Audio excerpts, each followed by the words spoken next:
Le saluda el doctor Enrique Alemán Mayén, presidente de la Asociación de Médicos y Enfermeras Nacional. Como siempre, me es muy grato saludarles por este medio e iniciar nuestra sesión sabatina con un simposio que denominamos una óptica diferente de la obesidad. Vamos a tratar este tema con un gran amigo, experto en ello. Prácticamente su vida la ha dedicado al estudio de la obesidad y ya ha implantado nuevos manejos y otro tipo de orientación al tratamiento de esto. Me refiero al doctor Manlio Fabio Blanco Cantero. Él es médico bariatra, un gran médico reconocido a nivel internacional. Creo que pocos países le han quedado libres de visitar, ¿sí? Todo el tiempo anda de un lugar para otro, ha tenido grandes programas de televisión, de radio y obviamente su práctica, ¿sí? Y para mí, pues es un placer contar con su amistad de hace apenas unos como dos días o 3 días que nos conocemos, ¿verdad, doctor? Me da mucho gusto, de verdad, que estés aquí, que hayas aceptado la invitación de participar con nosotros. A todos nuevamente, bienvenidos, ¿sí? Y adelante, Manlio, gracias por tu apoyo.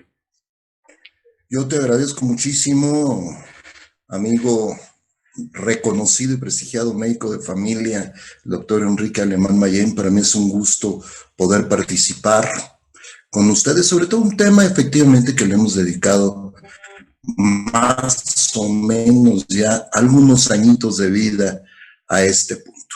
Lo único que te voy a pedir es que me vayas orientando. Tengo una flechita verde para poder entrar, me imagino, y poder poner la plática, ¿no?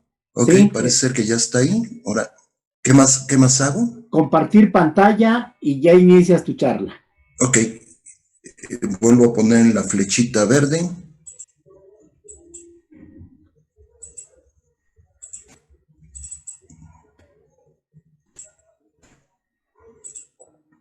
A ver, listo, creo que ya Perfecto. está, ¿verdad? Ya está. Bueno, muy Ya bien. nada más la hacemos grande. Sí, permítame un segundo.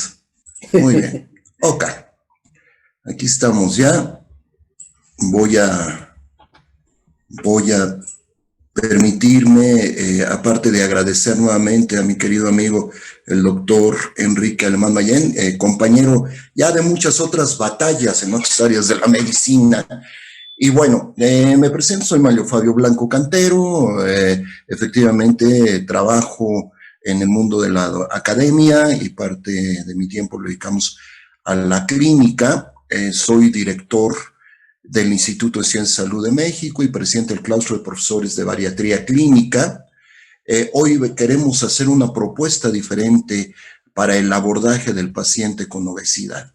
Este abordaje radica en estudiar algo que hemos denominado, siguiendo una corriente internacional, el sistema adiposo, como es el que tenemos planteado ahí, que ha sido una propuesta que nosotros hemos llevado a cabo a partir de trabajos conjuntos con el Instituto del Corazón, el INCOR, de la Universidad de Sao Paulo en Brasil. Y bueno, nosotros hemos entrado a este mundo pensando ver una nueva óptica de la obesidad. De todos es conocido que la obesidad se ha convertido no en una pandemia metabólica, en una sindemia metabólica. La diferencia entre pandemia y sindemia es el concepto nada más de que una sindemia va de la mano más de 2 epidemias, ¿no? Y en el caso concreto de la obesidad tenemos de manera conjunta y como grave problema en salud pública, la diabetes tipo 2, las dislipidemias, la hipertensión arterial, pero hay más. Entonces yo les invito a que ese día rompamos algunos paradigmas en cuanto a estudio y manejo se refiere y vamos a seguir así entonces. En primer lugar, quiero romper algunos mitos antes de entrar en la tediosa revisión de las cifras, ¿no? Uno de los paradigmas que se ha venido manejando en los últimos tiempos es el concepto de obeso sano, de obesidad benigna, la paradoja de la obesidad, y realmente esto es un mito, es una realidad. Yo quisiera partir de estos conceptos y a manera de introducción, ya hablamos ahora de una obesidad global, es decir, el problema sobrepasado los sistemas de salud de prácticamente todos los países. Creo que por ahí en África y algunas partes de la India habrá algunas poblaciones que no tengan obesidad, pero desafortunadamente se presentan nuevos fenotipos y miren ustedes. La OMS indicaba en el 2014 que había más de 1.900 millones de adultos y de adultos mayores de 18 años que presentaban sobrepeso y obesidad, y que de estos 600 millones son obesos, y que en menores de 5 años ya había 41 millones que presentaban algún problema de sobrepeso y de obesidad. Esto hizo que desde aproximadamente el 2017, en una publicación del Time, se empezara a hablar de la globesidad, ¿no? El mundo obeso, y esta imagen ha pasado de generación en generación y se ha vuelto una diapositiva icónica para estudiar la obesidad. Y entonces, nosotros nos tenemos que preguntar, como clínicos de primer contacto, como profesionales que estamos en la trinchera, ¿cómo debemos enfrentar el desafío? Y la otra cuestión, ¿la obesidad realmente es evitable o es un destino patológico que tiene la humanidad, como menciona en la medicina darwiniana? ¿Sí? ¿Cómo enfrentar el desafío? Bueno, primero tenemos que resolver algunos problemas de naturaleza epistemológica. Tenemos que vencer dificultades para validar diagnósticos, sobre todo a nivel de estudios poblacionales en salud pública. Los criterios internacionales no han demostrado uniformidad poblacional. Por otro lado, hay una serie de descubrimientos nuevos, novísimos, en la biogénesis de la enfermedad que nos plantean nuevos paradigmas, sobre todo de abordaje y de tratamiento. Uno de ellos es que prácticamente todos nuestros criterios diagnósticos han estado basados en el índice de masa corporal. Quiero adelantarme, el índice de masa corporal seguirá siendo una herramienta muy útil para nuestra orientación. Sin embargo, el diagnóstico de un paciente con obesidad se hace por ojímetro. Y fíjense cómo empezamos a tener problemas de clasificaciones, ¿no? La misma OMS plantea diferentes conceptos en relación a esta medida de corte del índice de masa corporal, que es el peso en kilogramos divididos por los metros cuadrados de superficie corporal, y la OMS manda la información que debemos estudiar la antropología física y a través de la antropometría, yendo desde el infrapeso hasta la obesidad 3. Pero ahí no para el problema. Hay diferentes criterios de apreciación, y se habla de personas de raza blanca o caucásicas y personas del sudeste de Asia. De ahí que sea un verdadero problema de diagnóstico y de uniformidad a nivel mundial. Por ejemplo, los latinoamericanos, con excepción de la Argentina y el Uruguay, quedamos catalogados entre las clasificaciones de índice de masa corporal como personas del sudeste asiático. Nosotros, en nuestro instituto, ahí está el logotipo del Instituto Nacional de Salud de México, que me honro presidir, y el logotipo propiamente de la disciplina que se llama bariatría clínica, hemos preferido adoptar para nuestros estudios y nuestros trabajos la propuesta que hace la Sociedad Española de Estudios de la Obesidad, en donde maneja índices de masa corporal muy acercados a nuestra realidad, pero sobre todo habla de peso insuficiente, por un lado, con una variable muy interesante, porque parece mentira, porque aquí es donde nosotros podemos revertir el problema de obesidad, que es el sobrepeso grado 2 o estado de preobesidad, y desde luego la obesidad de tipo 4 o extrema. ¿Qué problemas tenemos? Primero, la población general de la misma categoría en relación a esta variable puede ser muy heterogénea. Segundo, toma exclusivamente parámetros de tipo antropométricos y no características metabólicas. No toma en cuenta la distribución de la grasa, no toman en cuenta el perfil lipídico, ni la presión arterial, ni la tolerancia a la glucosa. Y hay un factor que me gustaría recalcar, porque lo vamos a ir viendo a lo largo de la sesión. El músculo esquelético tiene un peso corporal específico. Los nuevos descubrimientos, decíamos, en la biogénesis de la obesidad nos van a plantear nuevos paradigmas, y uno de ellos es este sujeto que quiere llevar una vida saludable, pero que indudablemente tiene obesidad por el simple hecho de no manifestar impacto en los parámetros bioquímicos, ¿es un sujeto sano? ¿Es un sujeto saludable? Los nuevos descubrimientos de la biogénesis plantean que esto no es cierto. De aquí que el mito de la obesidad benigna, y antes de entrar quisiera ya romperla, es eso, la paradoja de menor mortalidad por todas las causas asociadas al sobrepeso demuestra que incrementos en la antropometría por peso corporal y con impacto en la distribución de la grasa, claro que causan complicaciones de las cuales llevan a la muerte al paciente portador de obesidad. Entonces, datos duros, un estudio muy interesante y extensos metaanálisis en estudios desde 1950 a junio de 2013 han desmentido que exista el obeso sano o la obesidad benigna o la obesidad saludable. El grupo de Kramen, Caroline y colaboradores identificaron que en comparación con personas metabólicamente sanas que tenían un peso normal, los pacientes metabólicamente adaptados obesos presentaban un riesgo mayor de mortalidad por todas las causas y sobre todo de eventos cardiovasculares. Les estoy dejando ahí la información y me imagino que el doctor Alemán me va a pedir que les deje la plática y con todo gusto se las voy a dejar. Kramer y su equipo demostrado que todas las personas con estatus metabólico poco saludable presentaban un mayor riesgo cardiovascular con independencia del peso, y esto sugiere que las alteraciones metabólicas subyacentes son más importantes que el propio peso a la hora de predecir el riesgo vascular. Este grupo demostró entonces que el índice de masa corporal sí tiene un efecto perjudicial sobre el perfil metabólico obeso de una persona al incrementar la presión arterial, los depósitos de grasa al interior del músculo esquelético y otras infiltraciones, y desde luego el desarrollo de resistencia a la insulina, mientras que reduciendo el colesterol. Mientras que estos grupos metabólicamente sanos presentaban también reducciones de HDL.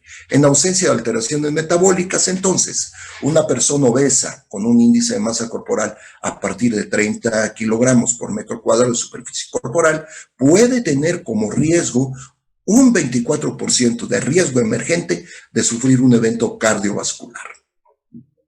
El ritmo de progresión de esta obesidad adaptada, que vale la pena decir, más que obesidad saludable, es decir, obesidad adaptada, es decir, sin alteraciones metabólicas, a una obesidad dismetabólicas, es alrededor del 50% a lo largo de 10 años. Estudio desarrollado por el grupo ya en el 2016, pero sigue estando vigente.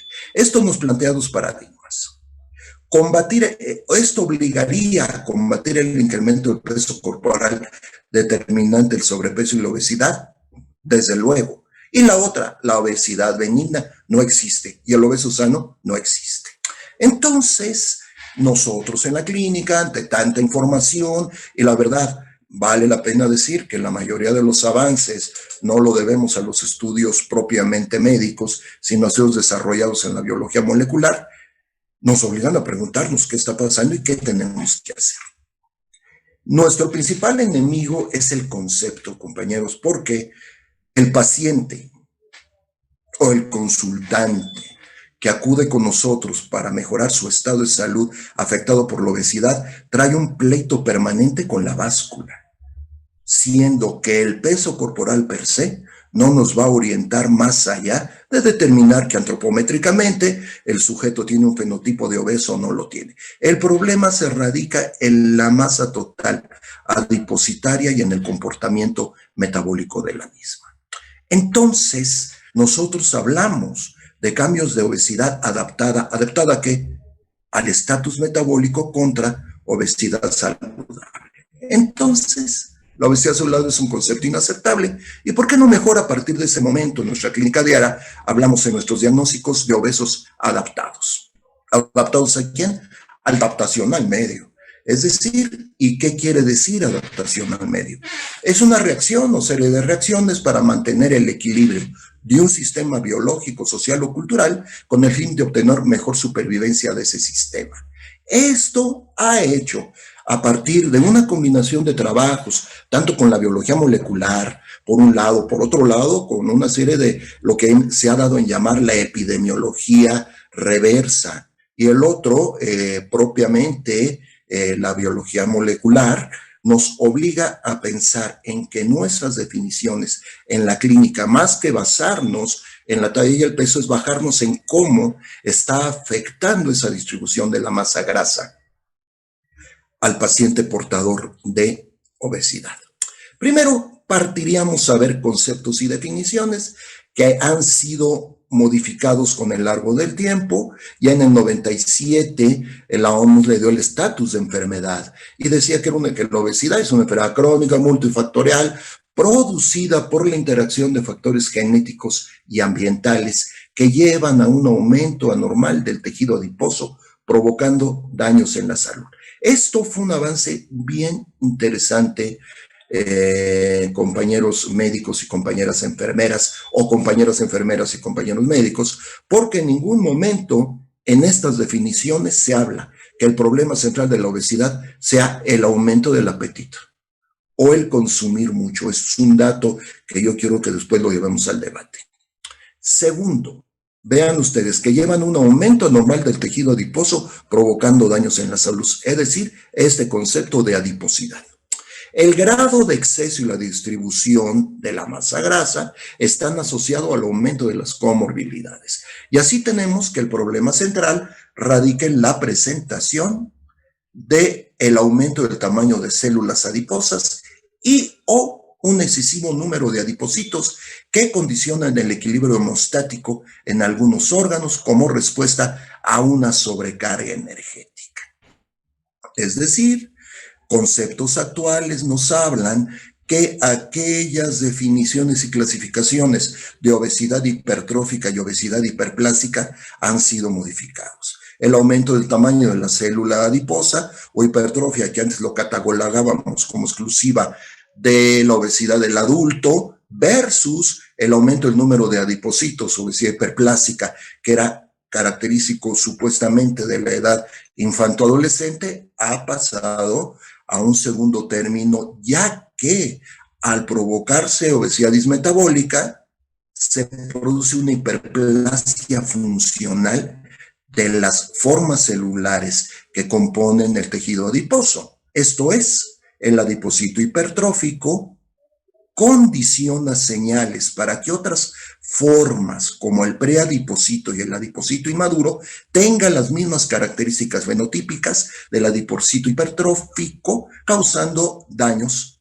a toda la economía. Y estos daños en este momento han sido identificados como proceso inflamatorio. Un proceso inflamatorio de bajo grado, y que es causado por la interacción de factores genéticos y medioambientales. Y así tenemos que en el aspecto genético también muchísimos datos han sido aportados.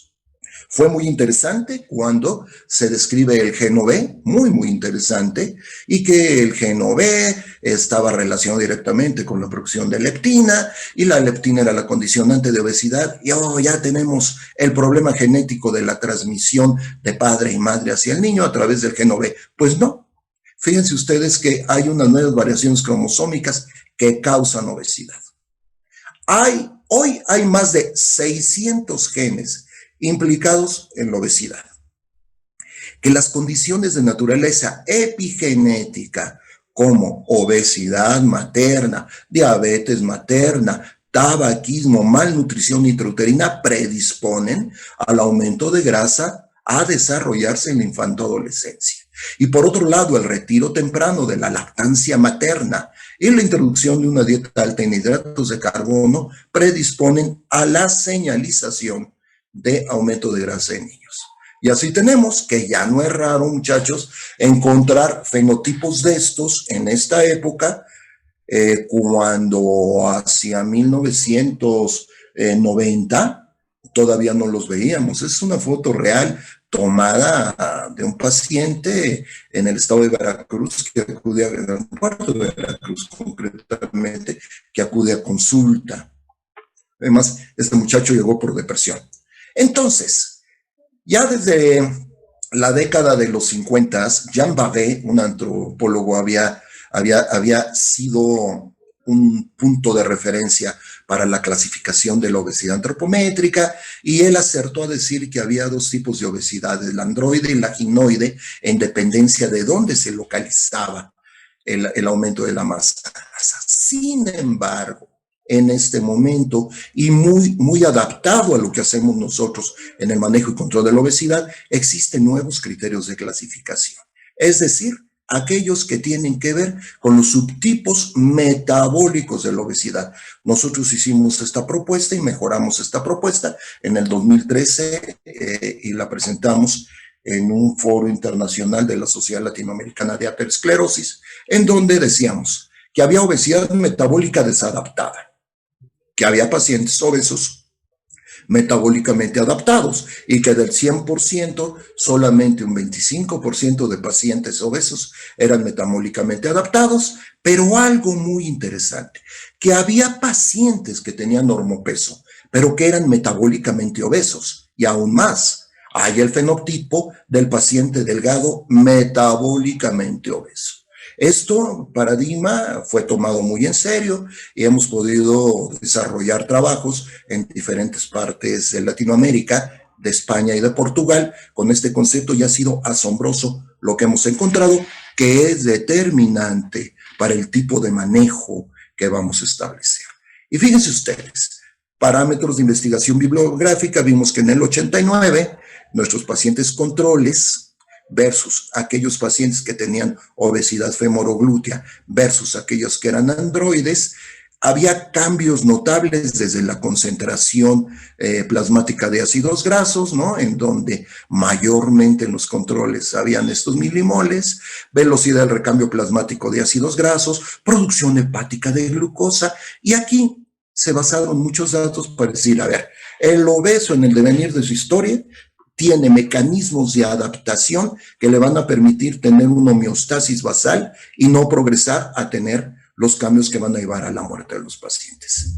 Y otros parámetros que han sido muy aceptados y que fue propuesto por Sharma desde el 2002 es que los adipocitos localizados en la zona androide eran pacientes que presentaban cierta resistencia a hormonas y a citocinas y adipocinas, y el primer estudio se hace con insulina. Y así, la obesidad en naturaleza androide metabólicamente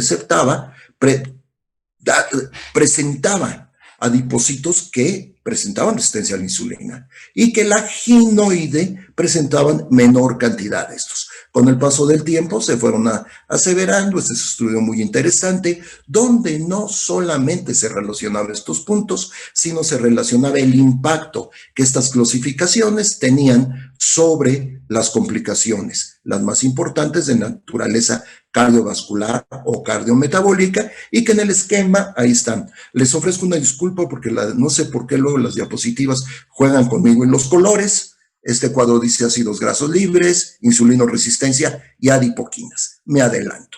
Recordemos con ustedes que las adipoquinas o adipocinas son todas aquellas hormonas, proteínas, secuencias moleculares que son secretadas por el tejido adiposo y que los tenemos de dos tipos. Adipocinas, como la adiponectina y otras, y adipocitocinas, como el factor necrótico tumoral alfa, interleucina 6, adipocitocinas que juegan con el estadio del plasminógeno, como el factor inhibidor del plasminógeno 1, la resistina que tiene que ver directamente con la resistencia a la insulina, la secreción de angiotensina y angiotensinógeno, que nos explica la tremenda relación que hay entre obesos e hipertensos, el estado inflamatorio mediado por PPARs que tienen que ver con la hiperuricemia permanente y, en fin, que hace que la obesidad sea la puerta de entrada al desarrollo de síndrome metabólico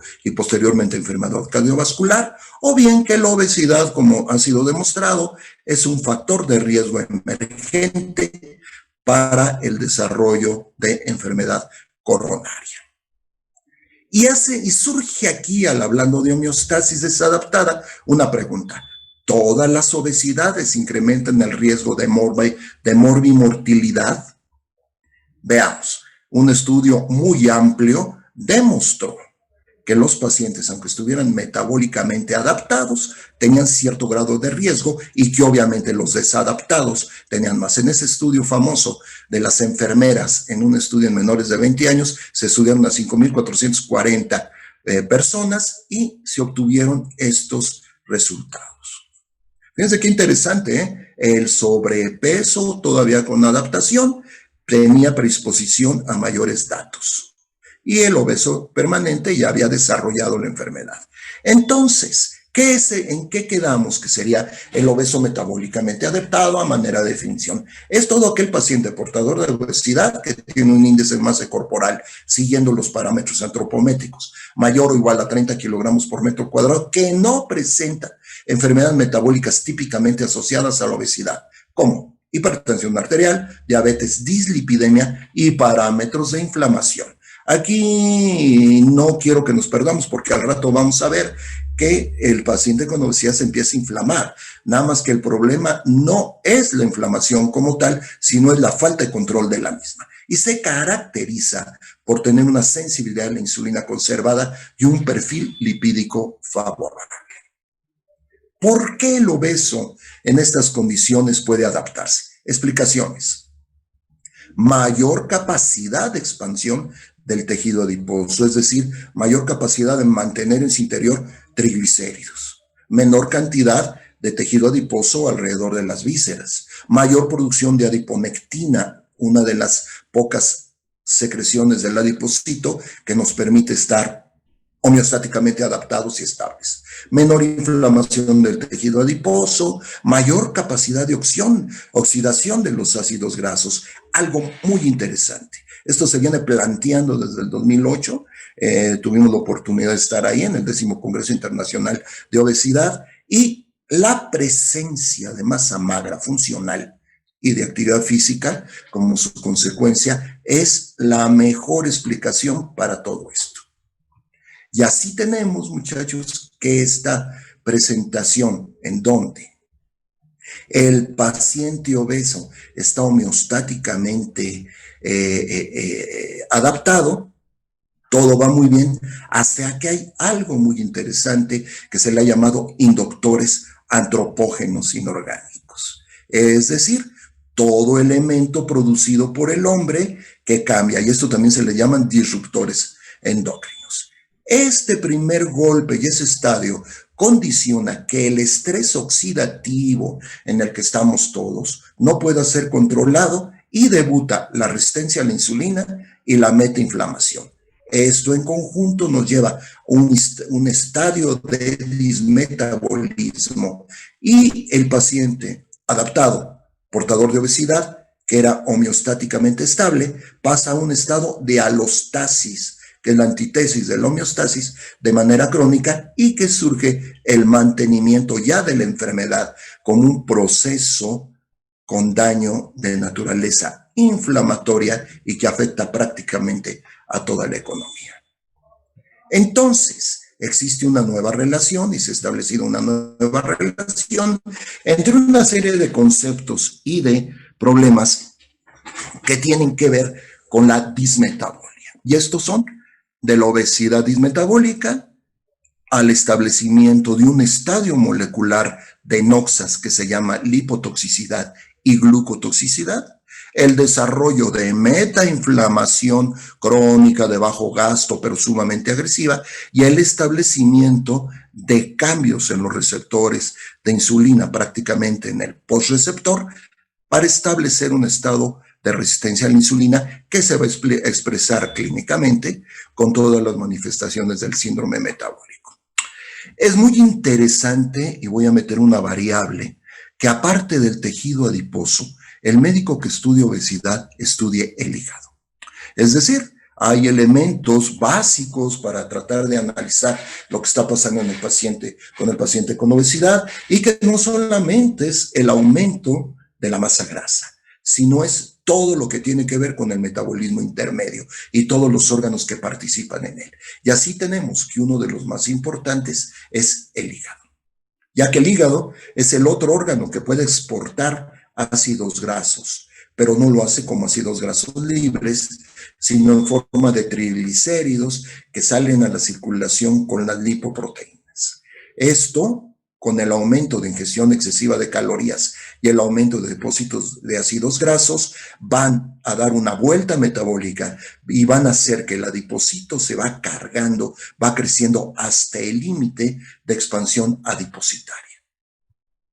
La célula adiposa entonces se distiende hasta el máximo de su capacidad, es decir, más de 300 micras.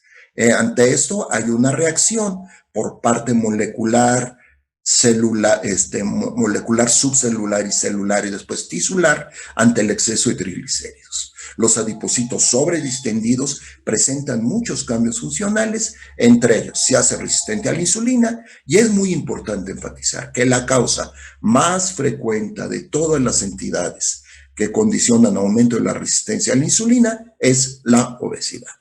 Estas gotas lipídicas pueden aumentar y cargar hasta el límite que les había yo dicho que son entre 280 y 300 micras de diámetro. Y fíjense, un adipocito de 200 micras de diámetro contiene 1000 veces el contenido lipídico que posee una célula de 20 micrones. La insulina, nosotros reconocemos que es la principal hormona trófica y lipogénica del adipocito. Entonces, en un estadio de resistencia a la insulina, en la hipertrofia adipositaria, se produce una liberación de ácidos grasos por rebosamiento, cuidado, y no por necesidad de disponibilidad energética, es decir, la contención tisular de la membrana citoplasmática del adipocito ya no puede y empieza a haber fugas. Eso es uno.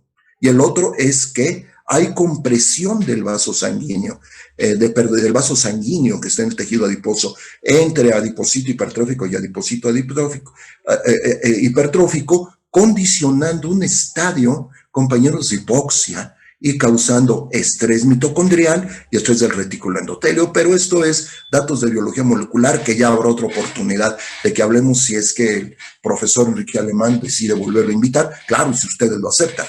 Este fenómeno de rebosamiento y salida del adipocito de los ácidos grasos va a producir un fenómeno que se le ha llamado translocación, en el cual los ácidos grasos que estaban dentro de los adipocitos son vertidos a la circulación. En la sangre van unidos débilmente a la globulina y pueden penetrar en células que no tienen nada que ver con el depósito de grasas y que no tienen capacidad de asimilar y metabolizarlas, como son los hepatocitos, la célula muscular y algo muy interesante, depósitos de células pancreáticas. Este último detalle, este último proceso ha hecho que se estudie una relación directa entre el adipocito o el tejido adiposo y el páncreas en relación a señales que van del tejido adiposo hacia el páncreas y viceversa, y que son mediadas por receptores, no solamente de insulina, sino también receptores de leptina, y que nos van a dar una causal por otra vía, de estadios diabetogénicos. Los ácidos grasos libres no presentan de señalización hormonal para moverse entre las células, es decir, no es lo que sucede como pasa al interior del adipocito. Simplemente entran, se quedan y no están capacitadas para contenerlas. Entonces, la translocación lipídica a las células que no son adiposas es crucial para la resistencia a la insulina generalizada. Y vean, la sobrecarga de triglicéridos al músculo esquelético, llamado fenómeno de Randle, lo torna resistencia a la insulina y esto disminuye la captación de glucosa y es uno de los mecanismos centrales para explicarnos por qué el paciente con obesidad en el estadio postprandio tardío va a tener mayor cantidad de datos de glucemia circulante, es decir, de hiperglucemia. El hígado es otro órgano que almacena grasa ectópica. El paciente con ácido graso no alcohólico o esteatosis hepática no alcohólica aumenta la producción hepática de glucosa como una de las primeras manifestaciones de resistencia a la insulina. Entonces, haciendo una sumatoria de complicaciones, la combinación exagerada de glucosa por el hígado junto con disminución de captación de glucosa por el músculo esquelético son los dos caminos patogénicos que llevan la glucotoxicidad, la lipotoxicidad, hiperglucemia y finalmente diabetes mellitus tipo 2. Vean ustedes, se ha dicho que la base patogénica del síndrome metabólico no es otra cosa que la combinación de obesidad, translocación de ácidos grasos a células no adiposas y resistencia insulínica generalizada. Y siempre y cuando los ácidos grasos permanezcan dentro de los adipocitos, esta es una imagen que se me hace muy ilustrativa de un adipocito lleno de tejido adiposo, habrá menos cantidad de resistencia a la insulina. Es decir, mientras esté dentro de esta célula, ojo, señores, no importa que esté hipertrófico el adipocito, lo más importante es que esté adaptado y funcional, habrá menor riesgo de resistencia a la insulina. Así tenemos entonces que dentro de las funciones del tejido adiposo, la expansión, el crecimiento del adipocito protege contra la liposidad de la transcolación a células no adiposas. Y este fue uno de los datos que tanto confundió a muchos investigadores y a muchas publicaciones bestsellerianas y los youtubers y los influencers a tratar de decir que existía una obesidad benigna o una obesidad saludable. No nos perdamos. Es una capacidad que tiene el tejido adiposo para adaptarse al medio para que el hombre no muera por la situación metabólica secundaria a la translocación de células no adiposas. Bien. Si bien hemos hablado mucho de este problema, es necesario que el clínico conozca y reconozca que hay una serie de factores que van a aumentar este proceso de lipotoxicidad. ¿Cuáles son estos datos? Vamos a verlos a continuación. Los hay genéticos, los hay epigenéticos, y estos que puse en azul son los más activos y reconocidos, y recientemente se ha hablado del rol de la microbiota intestinal.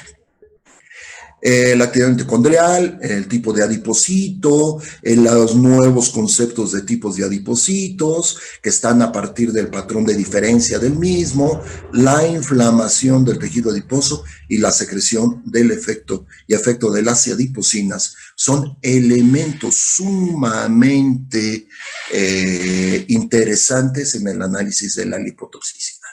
Y miren, genéticos ya habíamos hablado, o sea, la obesidad se presenta como una enfermedad poligénica, el factor que condiciona la transmisión mendeliana es el cromosoma X, los factores epigenéticos los revisamos hace un rato, son fundamentales, es muy importante la relación materno-fetal, pero vamos a hablar de la actividad mitocondrial.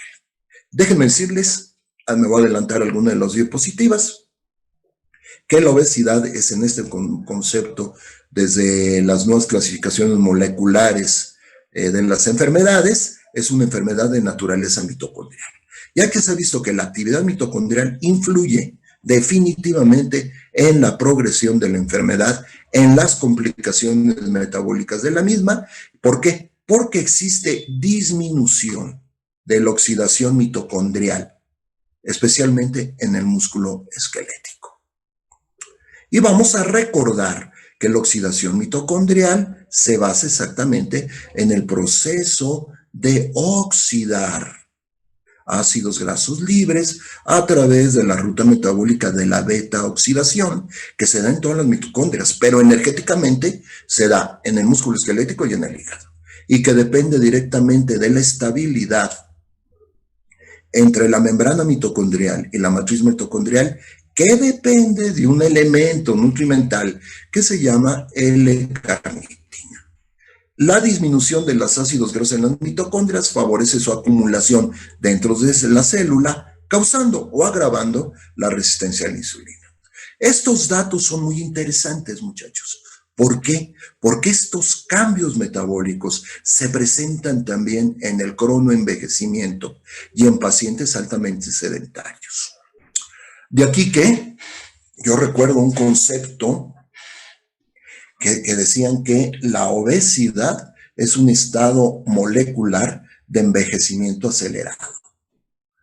Datos bien interesantes, en donde hay cambios notables en la glicosilación de muchísimas proteínas y que elementos como la oxigenoterapia y la ozonoterapia podían revertirlos, ¿no?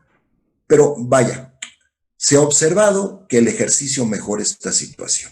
Y al rato vamos a ver por qué. Solamente adelantaría que esto ha hecho, y estos datos se han puesto de relevancia, ahora que estamos viviendo prácticamente 9 meses de confinamiento, en donde se ha incrementado notablemente el estrés emocional, el estrés oxidativo, que es un cuadro que hay que analizar muy bien, y desde luego el sedentarismo, que van a condicionar sarcopenia y que hacen que aún pacientes que quieren seguir con una dieta saludable y un proceso de vida saludable estén incrementando un promedio de 9 a 12 kilos de que inició el confinamiento en marzo a la fecha. Tipo de adipocitos y rol de las mioquinas, dato por demás interesante. Fíjense, otro paradigma que se ha roto es la clasificación de adipocitos. Todavía hasta el 2003, 2004, en la literatura seguíamos leyendo que el tejido adiposo presentaba dos tipos de adipocitos: adipocitos blancos y adipocitos cafés o pardos. Que el adipocito blanco era esencialmente de reserva energética y el adipocito pardo era esencialmente metabólico. Anteriormente se había dicho que el adulto no tenía adipocitos de naturaleza parda. Posteriormente se vio este cambio de paradigma y se ha observado que el adulto tiene adipocitos pardos y los tiene exactamente adyacentes a la masa muscular, y que hay zonas del organismo que tienen mayor cantidad de adipocitos pardos, precisamente que promueven la energía para poder metabolizar las grasas. Recientemente se observó que había un tipo de adipocito, y digo recientemente, a mediados de lo que va de esta década, se observó que había un adipocito diferente en cuanto a la microscopía, que tenía color beige, y se le llamó entonces adipocito beige o brite, por el anglicismo de Brown en tejido adiposo, ¿no? Fue un gran avance en la biología molecular, pero sobre todo, más aún, para tratar de explicar algunos modelos modernos de tratamiento. Posteriormente se vio que la glándula mamaria tenía adipocitos y se los llamó adipocitos rosas. Y aún más, el hígado tiene una forma de adipocito que se le ha denominado adipocito azul, que no es otra cosa más que las células estrelladas. Pero bueno, ¿cuál es el papel del adipocito brite o beige? Se encuentra dispersa en todo el interior del tejido adiposo albo, pero en intersticios especiales empieza a pardearse. Es decir, es un adipocito blanco que se especializa en generar calor. Esta transformación se denominó empardeamiento del tejido adiposo y consiste en la activación de la USP1. ¿Qué es la USP1? Es un grupo de proteínas que se llaman proteínas desacopladoras. Hay 5 tipos diferentes de proteínas desacopladoras, del 1 al 5. La tipo 1, mejor también llamada termogenina, y no son otra cosa más que una serie de proteínas altamente especializadas para producir calor y aumento del gasto energético. De hecho, en el estudio metabólico del obeso, a nosotros nos interesan fundamental 2 tipos de proteínas desacopladoras: la tipo 1 y la tipo 3. Los adipocitos beige subcutáneos no requieren estimulación hipotalámica adrenérgica para producir este tipo de proteína desacopladora, y fíjense que es muy interesante, la proporción de pardos, blancos y beige tienen un origen básicamente hereditario. De aquí que hijos de madre obesa o de madre que se obesigenó durante el proceso de embarazo tiene un 50% de mayor posibilidad de desarrollar obesidad por muchísimas causas. El otro punto que quiero tocar con ustedes muy puntual es el de las llamadas mioquinas.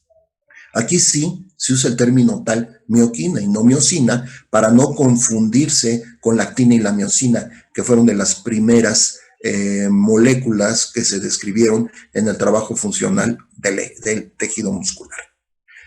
Mi grupo hemos venido diciendo desde aproximadamente 8 años que el target terapéutico esencial en la obesidad se llama tejido músculo esquelético. Vamos a ver por qué y con el paso del tiempo lo hemos venido comprobando.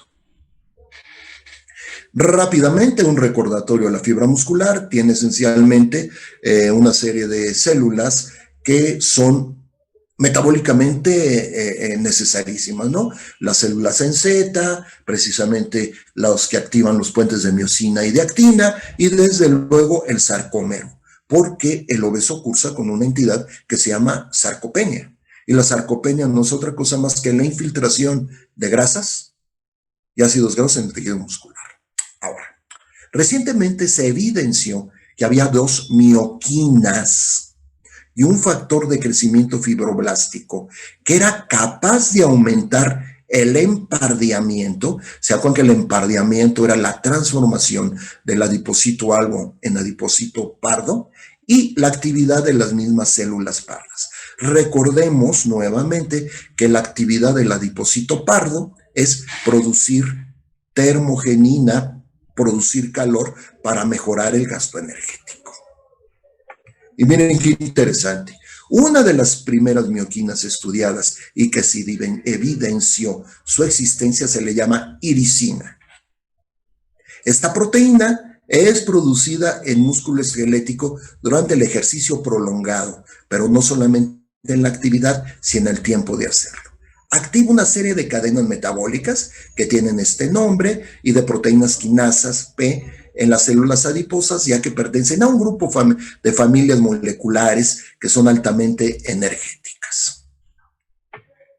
Pero la iricina, ¿qué va a hacer? Aparte de empardear el tejido adiposo, mejorar la fuerza y contracción de la célula muscular, va a hacer que de la alimentación del humano toma un aminoácido que se llama lisina y otro que se llama glicina para producir, y valina para producir el ácido beta aminoisobutírico o beta hidroximetilbutirato, BAIBA o HMB.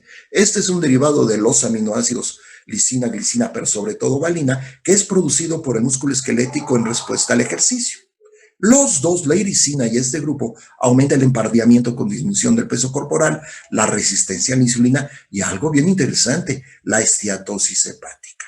Y déjenme comentarles que ahorita, como resultado de sus trabajos, se ha evidenciado que si nosotros prescribimos dietas ricas en aminoácidos o aminoácidos de naturaleza racémica o bien el HMB directamente al paciente con obesidad, vamos a lograr un 80% de similitud del gasto energético como si el paciente hiciera en ejercicio.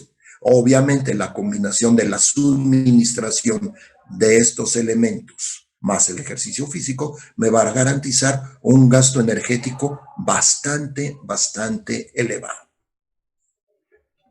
Y así tenemos que el otro aspecto provocado por un factor de crecimiento en el hígado, que es el factor de crecimiento fibroblástico 21, se presenta con muchos beneficios metabólicos cuando se hace. Durante el ayuno incrementa la liberación de ácidos grasos y de tejido adiposo y se produce cetogénesis. El factor de crecimiento fibroblástico aumenta el consumo calórico y de esa manera facilita la pérdida de peso. Y algo interesantísimo, disminuye la resistencia a la insulina y mejora la secreción de glucagón. Esto hace que estos elementos sean adaptativos para que el paciente logre controlar el daño metabólico. Pero cuando el paciente se vuelve dismetabólico, este factor ya no alcanza y la única posibilidad de ayudarlo es mejorar a través del músculo la producción de iricina y sobre todo del HMB, ya que va a mejorar con mucho la esteatosis hepática. La mejoría metabólica entonces estaría dada porque la activación de las células Brite generan aumento del consumo energético, lo que disminuye el contenido de ácidos grasos. Recientemente se ha demostrado que una vez que se activó la termogénesis, el contenido intracelular de triglicéridos comienza a aumentar la captación de glucosa y ácidos grasos en toda la célula de contención y disminuye en sangre y en los depósitos extradipositarios. Mejora la captación de glucosa en el músculo esquelético, reduce la producción hepática de glucosa y esta mejoría se le ha llamado mejoría por sobreutilización. Y fíjense, recientemente se ha hablado de un concepto que hay que tomarlo con mucha cautela, que se llama los tratamientos de reversión de la diabetes tipo 2. Me tocó la oportunidad de estar en un congreso sobre medicina del estilo de vida y se habló de esto. Y cuidado porque nos podemos ir por una falsa positiva. Estos pacientes mejoran sus condiciones en el momento que hicieron dieta, mejoraron su estado de vida a través de ejercicio y obviamente se ve explicada esta mejoría de adaptación metabólica por esto sobreutilización. Ok. Hablemos un poquito del patrón diferencial del tejido adiposo. Sabemos que existen 3 tipos de grasa, la subcutánea, la visceral y la que está translocada o ectópica o extradipositaria. La grasa subcutánea posee un impacto beneficioso sobre el metabolismo general. Ya habíamos visto que el aumento de la expansión mejoraba y por eso se habla que la función protectora de la grasa subcutánea es muy importante en la patogénesis de la resistencia insulínica, ya que al contener y metabolizar todo el ácido graso y no permitir que salga hacia otras partes, pues se mantiene la sensibilidad a la insulina. Hay una proteína muy interesante que está en el tejido adiposo y que tiene que ver con la transformación hacia células vitres que se llama la proteína corregulatoria PRDM16. Ya deberíamos de buscar otros nombres. Yo prefería la antigua nomenclatura de darle el nombre del descubridor, ¿sí? Y nuevas investigaciones parecerían señalar que la función protectora de esta grasa subcutánea tiene más que ver con la activación de la célula Brite que con el aumento de depósitos en ella. Haciendo un resumencito, la masa adiposa de cada individuo depende del número de adipocitos que están fijos desde la pubertad y su capacidad de distensión o de hipertrofia. A medida que los adipocitos acumulan mayor cantidad de triglicéridos, cambia su función endocrina. Se hacen resistentes a la insulina y ponen en marcha el proceso de adipoptosis e inflamación crónica. Entonces, este cuadro ahora lo estamos entendiendo mucho mejor que al principio que yo se los planteé, ya que si nosotros logramos, a través de mejorar el estrés oxidativo, disminuir la resistencia a la insulina, contener la metainflamación, podemos hacer que el dismetabolismo no sea tan elevado y mantener una homeostasis basal y contrarrestar la presencia de alostasis crónica. ¿De acuerdo? Tenemos que trabajar muchísimo sobre la lipotoxicidad, tenemos que trabajar sobre esta translocación. Y fíjense, la translocación, es decir, la lipotoxicidad por infiltración lipídica en el hígado genera esteatosis hepática no alcohólica con aumento del contenido lipídico. Como resultado de esto hay incrementos de catabolitos celulares como el diacilgraso, diacilglicerol y de las ceramidas que interfieren con las vías de señalización insulínica. Y seguimos rompiendo paradigmas, ¿no? A partir de esto se presentaría una disminución de la fosforilación de tirosina. Hago aquí un pequeño paréntesis, si ustedes lo permiten. Tenemos que recordar que la resistencia a la insulina es la incapacidad de las células que responden a la insulina a responder metabólicamente de manera adecuada. Y esto se da porque el sustrato del receptor de la insulina tipo 1, que se encuentra en el interior del músculo del adipocito del páncreas, tiene que fosforilar, es decir, tiene que fosforilar para mejorar con mucho su producción. Al fosforilar este receptor se echa a andar un sistema que se llama fosfinositol 3 quinasa, ¿sí? Que va a condicionar nada menos y nada más la movilización de glucotransportadores para que pueda entrar la glucosa perfectamente a las células. Cuando disminuye la fosforilación del fosfoninositol 3 quinasa, interfiere con el efecto de la insulina, activa estos sustratos en posición de tirosina, fosforila residuos de otro aminoácido serina y el diacilglicerol activa otras vías que poseen relación directa con la resistencia a la insulina. Otro lípido recientemente estudiado y con una función interesantísimo que se ha asociado a la resistencia a la insulina es la ceramida. Y hay muchas situaciones que hacen que se incremente el contenido de ceramida y sus metabolitos. Entre ellos está la metainflamación de la presencia de lipopolisacáridos, incremento de la secreción de glucocorticoides y un exceso de ácidos grasos, especialmente de cadenas largas. Déjenme decirles que este punto es interesante porque el obeso va a tener una mayor producción de glucocorticoides, sobre todo en relación al ciclo circadiano. El efecto antiinsulínico de la ceramida, entonces, da nivel de impedir otro sistema de quinasas, que se llama acatequinasa, y disminuye sobre todo la entrada de los glucotransportadores 4, que son los que llevan glucosa al músculo y al tejido adiposo. Tenemos 7 tipos de glucotransportadores. 5 de ellos son bien conocidos, el 6 y el 7 no se sabe todavía ciencia cierta qué función tiene, pero en la obesidad nos interesa muchísimo el glucotransportador 4 porque depende directamente de insulina para su adecuado funcionamiento. La ceramina, entonces, va a actuar a este nivel y va a provocar daños a nivel de toda la economía, impactando en todos lados y, ojo, hay una relación completamente directa entre los niveles de ceramida con pacientes con diabetes tipo 2.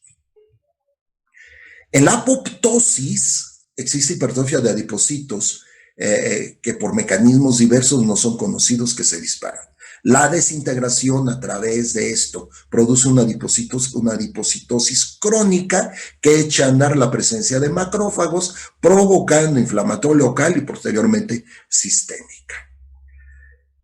Entonces, todo este proceso y esta secuencia de cambios que terminan en daño a nivel del tejido adiposo y presencia de macrófagos condiciona elementos inflamatorios, producción hepático de proteína C reactiva de alta especificidad, aumento de la resistencia a la insulina y en muchos órganos efecto antiinsulínico. ¿Sí? Y miren en este esquema, habíamos dicho que los adipocitos, me voy a permitir aquí verlo, van creciendo, van provocando un episodio de hipoxia a través de muchas cosas, estrés mitocondrial, estrés del sistema reticuloendotelio. En este momento el adipocito está sufriendo de inflamación y va a liberar una proteína que se llama proteína movilizadora de macrófagos, condicionando esta figura característica de corona, ¿sí? Que va a darnos la obesidad como un estado proinflamatorio, con todas sus consecuencias. ¿Cuáles son estas consecuencias?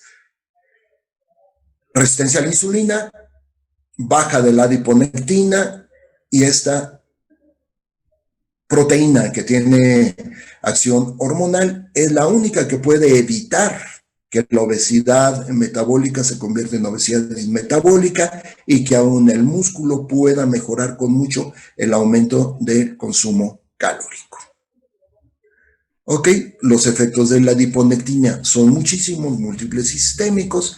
Se da tanto a nivel del hígado, con los datos que yo les estoy poniendo ahí, a nivel del músculo esquelético tiene un factor importantísimo, ya que va a incrementar la oxidación de los mismos, y en el tejido adiposo aumenta los lípidos dentro del tejido adiposo para su adecuada metabolización. A nivel de la inflamación, la adiponectina es el antiinflamatorio natural más específico y algo muy interesante.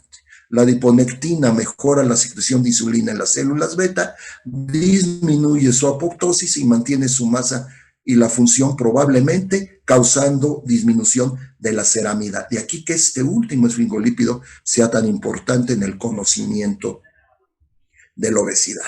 A nivel del corazón, la adiponectina disminuye todo el proceso de inflamación del endotelio a nivel de las coronarias, mejorando la presencia de infarto y desde luego mejorando la dislipidemia. De aquí que este modelo que yo les presenté hace un instante sea hoy el objeto de estudio, el sistema adiposo, en donde una serie de cambios moleculares que van a provocar desequilibrios metabólicos y que van desde el incremento de la leptina con su proceso de resistencia a la insulina, incremento de inflamación, va a desarrollar obesidad, como consecuencia de esto va a haber infiltración miocárdica con grasas, lo cual nos determina la primera complicación detectable del obeso dismetabólico, que son las arritmias. Eso es bien interesante porque en ocasiones al paciente con obesidad no le pedimos un electro de control para nada, va a generar por este mismo estadio situaciones de aumento del volumen plasmático, lo que va de la mano para desarrollar hipertensión, va a haber aumento de la circulación de ácidos grasos libres en el obeso, fundamentalmente triglicéridos, que nos causa la dislipemia de naturaleza metabólica. Y un dato bien interesante, conforme el paciente se va obesificando, por todos estos cambios va aumentando el tono simpático que genera más arritmias. Fíjense que este dato de análisis nos hace pensar el por qué muchas veces nosotros mandamos a hacer ejercicio al obeso, porque nos dijeron en algún lado o leímos en algún libro que la base del manejo del paciente obeso se llama ejercicio y actividad física.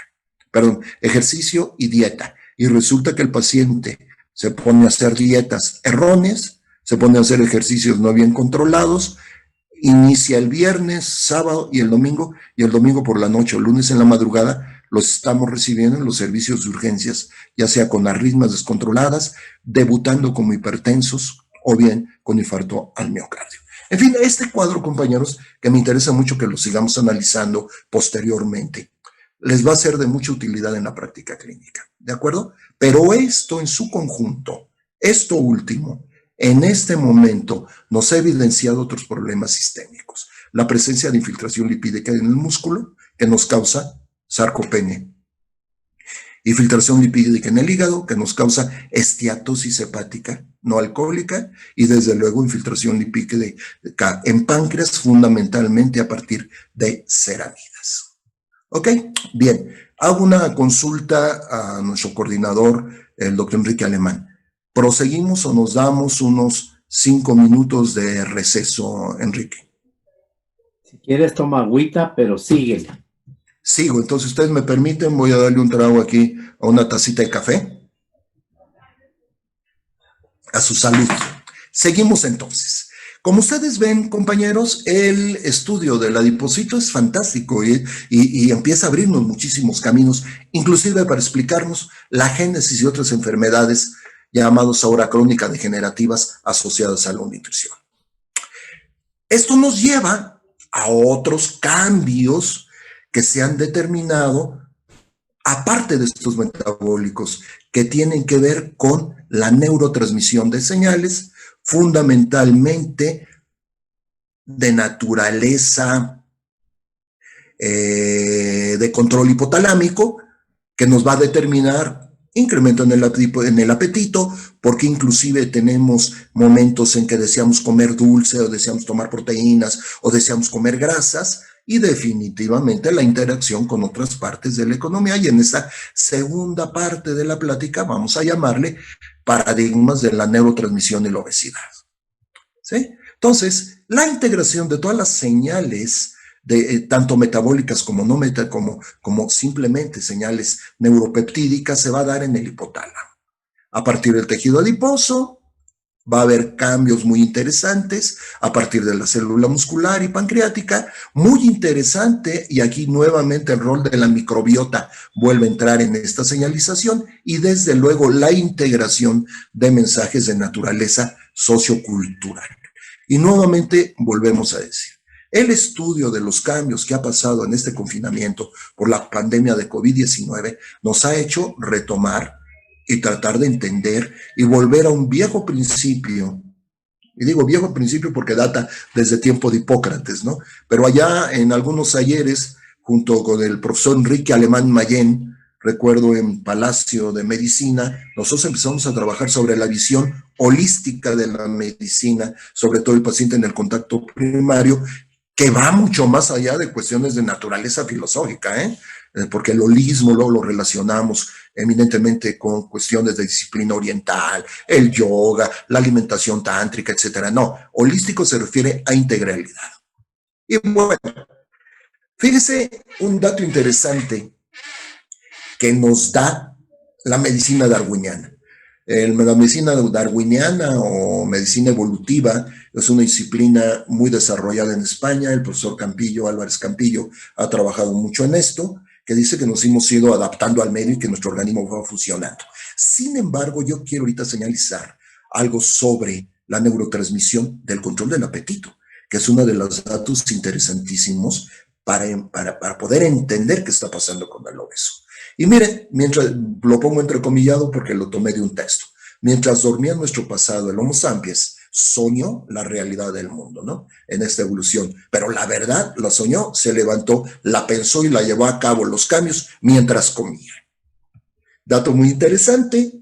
Y ahora voy a tomar el texto de otro libro precioso, libro francés, que dice: nuestro restaurante, el hipotálamo, es frecuentado por todas las pasiones.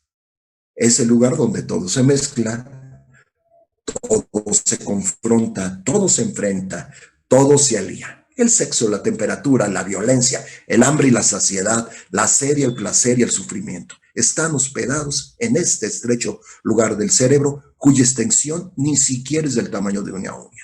Es un texto, este libro, que se llama Viaje extraordinario al centro del cerebro, de Vincent Jean Didier, que es el coordinador de la obra extraordinaria de Editorial Masson. Ahí se los dejo, está en español, hay versión en francés y versión en español. Es un libro interesantísimo en donde se mezclan conceptos de estudios, neuroendocrinólogos, internistas, nutricionistas médicos y gastrónomos. Es interesante, interesante. En cuanto tengan ustedes tiempo, cómprenlo, está en cualquiera. Creo que hay una versión por online. Entonces, aquí es donde se mezcla todo esto. Aquí, de aquí le llega todo. Y hay un dato muy interesante que quiero romper también como paradigma en relación a los centros del apetito y la saciedad. Todo se da aquí interrelacionado, porque no es como, ay, está dividido de aquí y aquí hay una llavecita que nos abre la compuerta. No, señores, aquí todo se comunica, todo se alía, como diría esta parte del libro. Y por eso nos explica que hay veces que el paciente no sabe experimentar si lo que tiene es sed y lo confunde con hambre. Si lo que tiene es frío y lo confunde con hambre, o hay calor y lo confunde con apetito, hay ansiedad y una manera de mitigar la ansiedad es comiendo, en fin, vamos a tratar de discernir esto.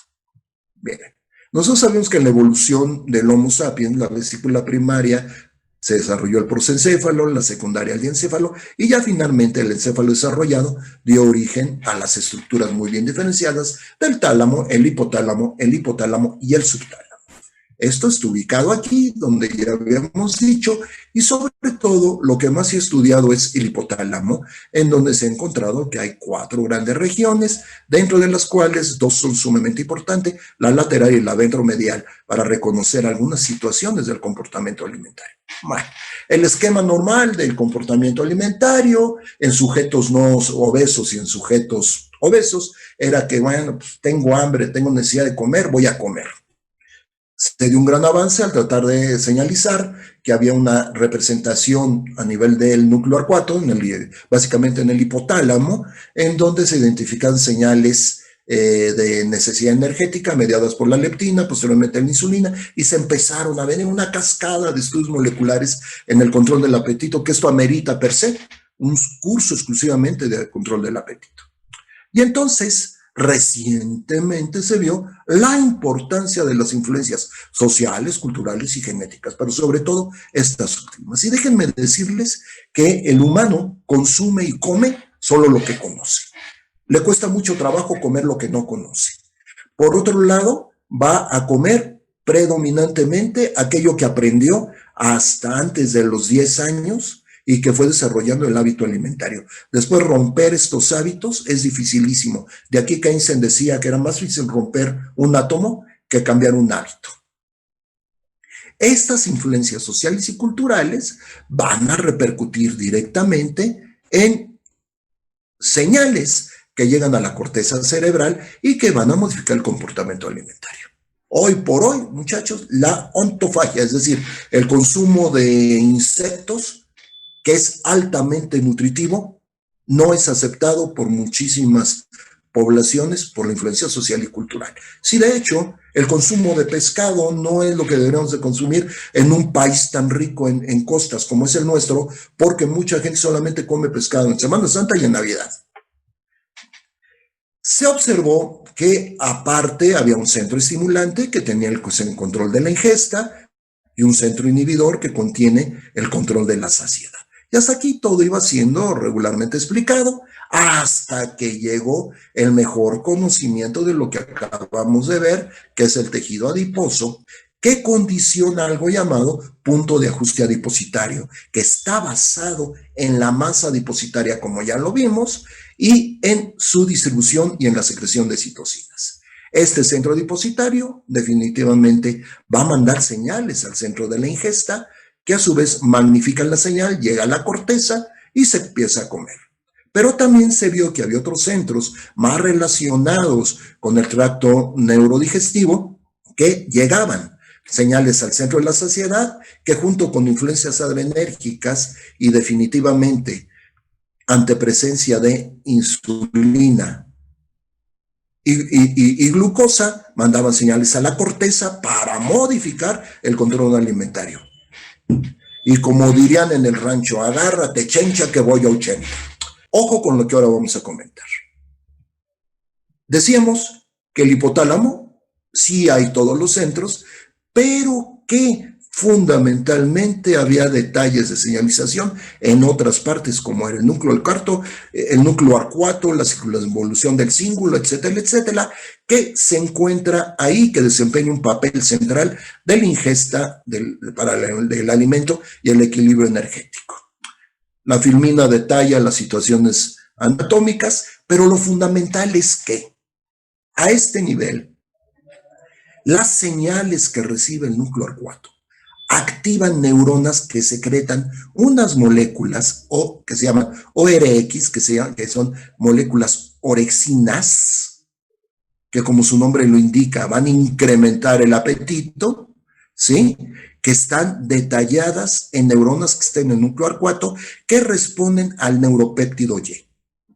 Las neuronas ORX inervan también el núcleo solitario, que van a intervenir en señales del apetito, y muy interesante porque esto directamente va a mandar señales que aumentan, pero también hay otras, como la grelina, que aumenta el apetito, y hay otras que lo disminuyen o modulan, como es la insulina y la leptina. Ese es el eje adipoinsular.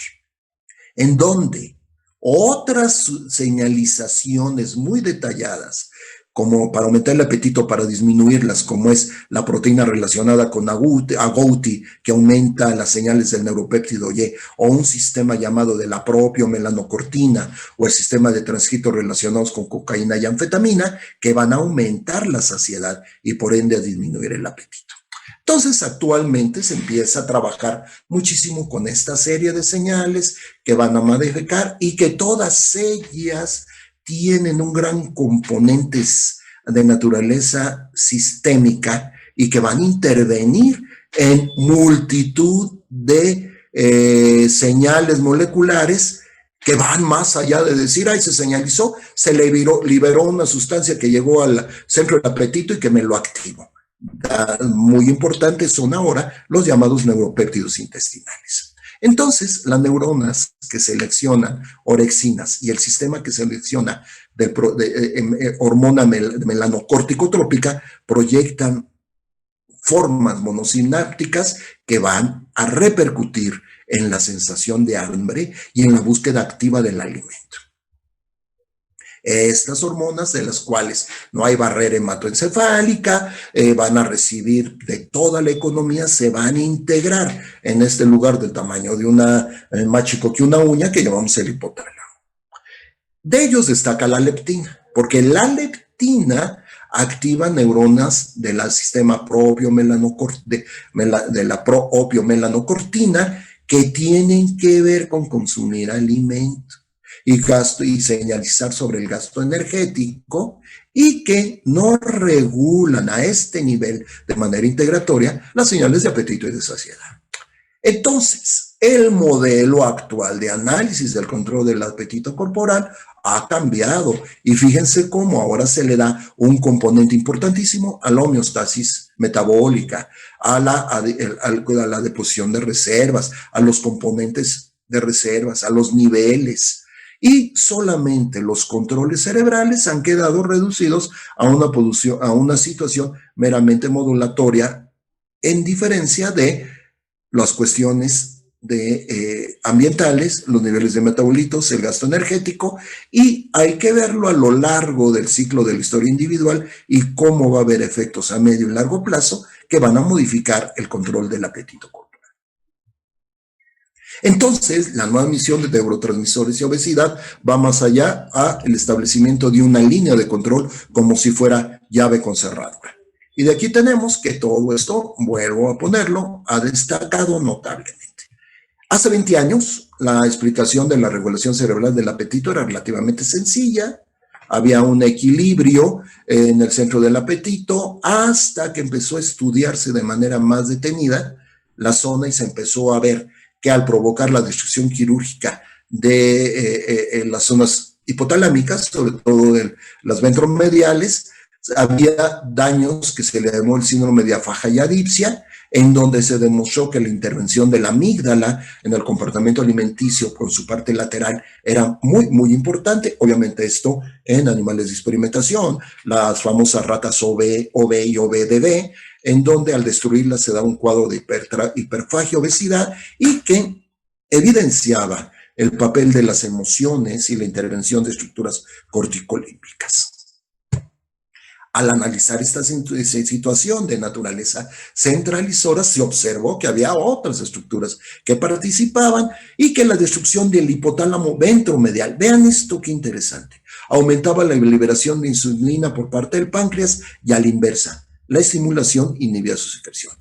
Y se empezó a hablar, a ver, ¿qué papel tiene que ver la insulina? ¿Qué papel tiene que ver el receptor de insulina con los centros de regulación alimentaria? Más allá, compañeros, de lo que acabamos de ver, de la situación eminentemente metabólica y eminentemente de gasto in situ del metabolismo. Y fíjense qué interesante. Se empieza a ver que pacientes diabéticos a los cuales se les controlaba adecuadamente las dosis de insulina, o bien participaba en la prescripción la metformina, había una respuesta muy interesante para control de algunas señales del apetito. Ya en 1990 se empieza a estudiar por completo todos los sistemas de neurotransmisión.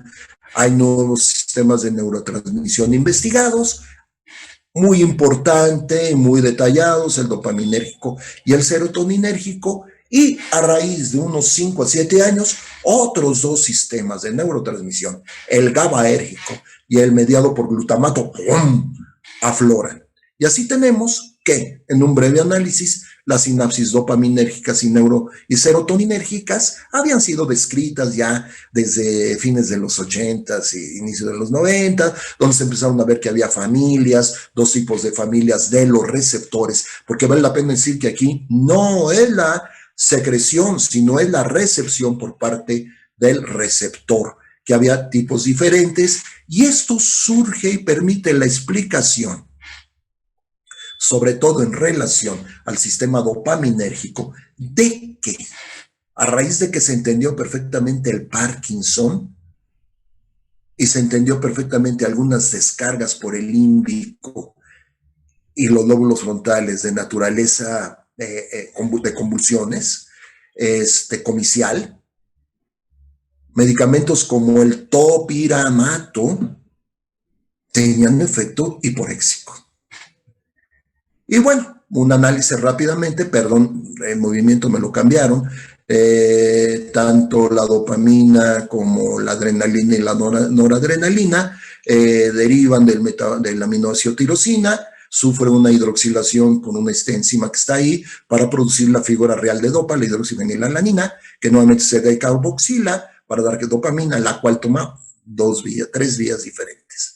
De dopamina a través de una enzima, la dopamina oxidasa, nos va a dar noradrenalina y a través de metilfenilalanina nos va a dar adrenalina. Entonces, la tirosina es uno de los aminoácidos importantes. Y entonces, al haber estado analizando el sistema dopaminérgico y haber iniciado trabajo sobre Parkinson, se dispararon muchas cosas interesantes como alternativas terapéuticas que al rato vamos a ver. El otro sistema también muy estudiado fue el serotoninérgico, sobre todo relacionado con angustia, ansiedad y apetito. ¿Sí? En la actualidad hay 12 receptores a hidroxitriptamina, hay 6 subtipos de receptor, los que están ahí en esto. A nosotros nos interesa mucho el tipo 3.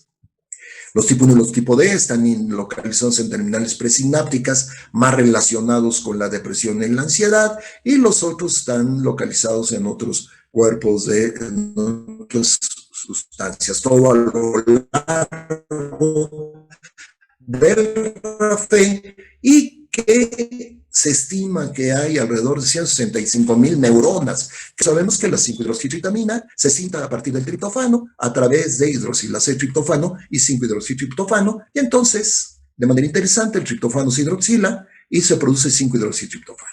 Para que esto se logre, muchachos, es muy importante la presencia de hidroxilasa y triptofano, porque aquí a este nivel hay un cuello de botella metabólico en donde el triptofano y su metabolito van a producir, por un lado, 5-hidroxitriptamina, que se convierte en serotonina, pero también, por otro lado, melatonina. Esto de cuello de botella metabólico tiene que ver con nuevas observaciones relacionadas con el ciclo circadiano, la importancia de los ciclos solares, del ciclo de dormir y despertar, y que el triptofano es uno de los aminoácidos más lábiles que tenemos en la alimentación, se pirroliza fácilmente, es decir, cambia su naturaleza a través del calor, y este cuello de botella que fue detectado hace que cuando trabajas en el ambiente de la nutriterapia tengas que dar triptofano en la dieta y sobre todo 5-hidroxitriptamina para romper este cuello de botella. Receptores nuevos, el sistema GABAérgico, que se va a receptores del GABA. El GABA es el ácido gamma-aminobutírico, el receptor GABA alfa de naturaleza inotrópica, con su receptor beta, el GABA beta, que es metabotrópico, que libera ácido araquidónico como segundo mensajero. Ojo con esto porque lo vamos a ver al rato. ¿Sí? Las neuronas del hipotálamo lateral son inhibidas por neuronas GABAérgicas que ejercen esta inhibición sobre orexinas y sobre hormonas secretadas y transmisores secretados a través de la hormona melanocorticotrópica. Fíjense qué interesante. Entonces, las neuronas GABAérgicas van a producir saciedad porque inhiben esta señal. De aquí que sea en este momento uno de los targets para estudiar en obesidad.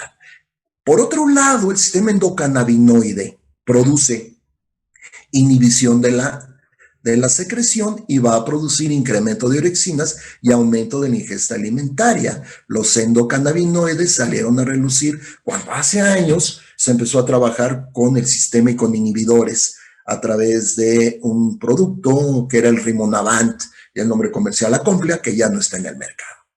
¿Sí? Otro sistema reciente y muy importante es el glutaminérgico. El glutamato es el neurotransmisor con función excitadora más abundante en el sistema nervioso. Juega un papel fundamental en todas las condiciones de función excitadora, con más del 90% de todas las conexiones simpáticas. Los receptores del glutamato se dividen en 3, AMPA, NMDA y receptores metabotrópicos del glutamato. Estas acciones van a repercutir, como su nombre lo indica, directamente en el metabolismo intermedio y la liberación de neurotransmisores a nivel cerebral. Y algunos expertos indican que hay un cuarto tipo que se llama receptores de kainato, porque una parte del glutamato monosódico tiene que ver con el apetito a sal. El glutamato juega un papel fundamental en todas las plasticidades sinápticas. Se ha visto muy interesantes trabajos con funciones cognitivas como memoria de aprendizaje, y dado que la plasticidad es tan importante, ocurre en las sinapsis glutaminérgicas, en el hipotálamo y en el córtex, su repercusión va a todos los niveles del control hipotalámico. A nivel cerebral, tampoco cruza la barrera hematoencefálica por sí mismo. Sin embargo, mediante un transporte de alta afinidad, se mueve a lo largo de todo el sistema nervioso, y esto sirve para regular su concentración y mantener constante la cantidad. Se da un ciclo que se le ha llamado ciclo glutamato-glutaminérgico de manera muy importante, ya que la glutaminasa hace que el glutamato se sintetice a partir del aminoácido glutamina. Por otro lado, el glutamato en sí es un precursor de otro neurotransmisor que es el mismo GABA. Por eso es que van de la mano el análisis de los dos, ¿sí? Ahora, en conjunto, estos dos últimos neurotransmisores tienen, de estos dos sistemas, tienen propiedades nutrimentales, como lo que les pongo ahí. Por un lado, se han hecho trabajos como antiinflamatorio, ya que trabajos hechos con pacientes portadores de hiperplasia benigna de próstata, al consumir glutamina y estimular el ciclo glutamato-glutaminérgico, modula el sistema inmune. Se ha visto que a nivel intestinal este ciclo interfiere en la absorción de nutrientes como glucosa y ácidos grasos. Interviene para hacer posible transportar nitrógeno entre tejidos, es usado para transportar energía, actúa como antioxidante de manera muy importante, aumenta la llegada del sistema MP quinasa a nivel cerebral, absorbe sustancias tóxicas, contribuye a muchas cuestiones del sistema límbico y del núcleo accumbens. El ácido glucotámico ayuda a prevenir patologías cardiovasculares, coadyuvante en el manejo de adicciones, modula la cantidad de amoníaco en el cerebro. En suma, tiene un sinfín de reacciones altamente favorables para los pacientes que cursan con enfermedades crónico-degenerativas asociadas a trastornos alimentarios. Y fíjense entonces, ahora volvemos a entender este primer cuadrito que yo les puse al iniciar, y cómo todo se va a condicionar en los centros de la ingesta y en los centros de la saciedad, pero a manera de respuesta a un sinnúmero de cambios a nivel de toda la economía. ¿Ok? Ok. Con base en esto, en toda esta ruptura de paradigmas y toda esta conversión, yo quisiera revisar ya en esta fase final de esta plática, ¿cuáles serían entonces en este momento las bases elementales del manejo del paciente que convive con obesidad? Dato muy importante, muchachos, en una charla de 2 horas, obviamente tenemos que revisar lo más esencial, lo más moderno, y qué vamos a hacer. Ya cosas más selectivas tendríamos que recurrir a más tiempo, ¿no? Entonces, la base elemental del manejo es tratar de analizar esto que está pasando con todos los datos. Y por otro lado, el manejo, eso sí, debe ser individualizado, integral y contextualizado. Y me refiero a que, aún en el contexto de obesidades de familia, deben ser individualizados. Debe consistir en varias fases. Está el manejo nutrimental, nutriterápico y medicamentoso. Debe haber apoyo en las esferas conductuales y, obviamente, y por lo que vimos de cambios, un programa que ahora se ha denominado ya no actividad física, sino ejercicio terapia. Manejo nutrimental. La prescripción de un programa de nutrición médica debe estar basado, ojo, en incrementar el gasto energético más que en programas de restricción calórica. El foco que hemos tenido nosotros hasta hace algunos años era reducir las dietas, reducir las calorías. Vamos a dejarle de dar de comer al paciente con obesidad. Y nosotros no habíamos tomado en cuenta que, como una respuesta adaptativa, en el momento que el sujeto con obesidad empieza a dejar de comer, automáticamente se enciende un chip en donde el gasto metabólico basal disminuye. Y entonces, pues, el paciente pierde peso y pierde agua y pierde muchas cosas. Y ante los ojos de nuestro primer enemigo, que era la báscula, pues vamos muy bien. Pero a la hora que le hacemos otro tipo de estudios, como la impedancia bioeléctrica, u otros tipos de estudios más orientados al foco metabólico, oh, gran sorpresa, no hemos avanzado nada en el control de lo principal desde el punto de vista somático, que era la pérdida de masa grasa. El objetivo general del manejo del paciente con obesidad no es que pierda peso, es que modifique conductas. ¿Ok? Debe estar individualizada con base en la fase del ciclo vital del paciente. Hoy por hoy, muchachos, el infanto adolescente no se puede tratar igual que el adulto o que el adulto mayor. Obviamente, debemos hablar de manejos médicos del paciente y de la paciente obeso, porque inclusive la mujer que presenta obesidad debe ser analizada en el contexto. ¿Cuánto presentó la menarquia? ¿Está en concepto estado de plenitud sexual y de funcionamiento sexual? ¿Ya entró a la menopausia? ¿Está en su fase estrogénica? ¿Está en su fase progestacional?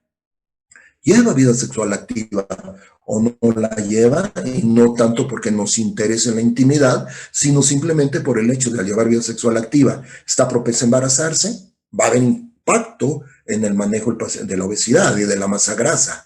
Toma anticonceptivos, va a experimentar incrementos en los cambios de repercusión del ciclo estrogénico y progestacional en la vida del adipocito.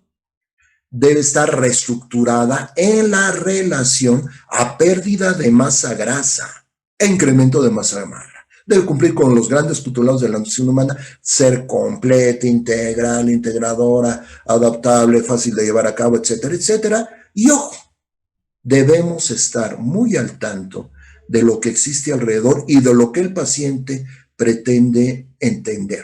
Y de aquí que hay cuadros donde se han hecho trabajos muy interesantes y de análisis crítico sobre las dietas hipocalóricas, sobre todo aquellas dietas que tienen que ver con proyectos de vegetarismo, veganismo, o bien de naturaleza eminentemente hiperproteica e hipergrasa, como tiene que ser con los modelos relacionados con las dietas keto, las dietas cetogénicas, la misma dieta de Atkins, las famosas dietas mágicas, las dietas de bestseller, etcétera, que al ser analizado nos va a permitir entender algunos puntos que se llaman puntos de rebote, que son causados por estos mecanismos adaptativos a los cambios.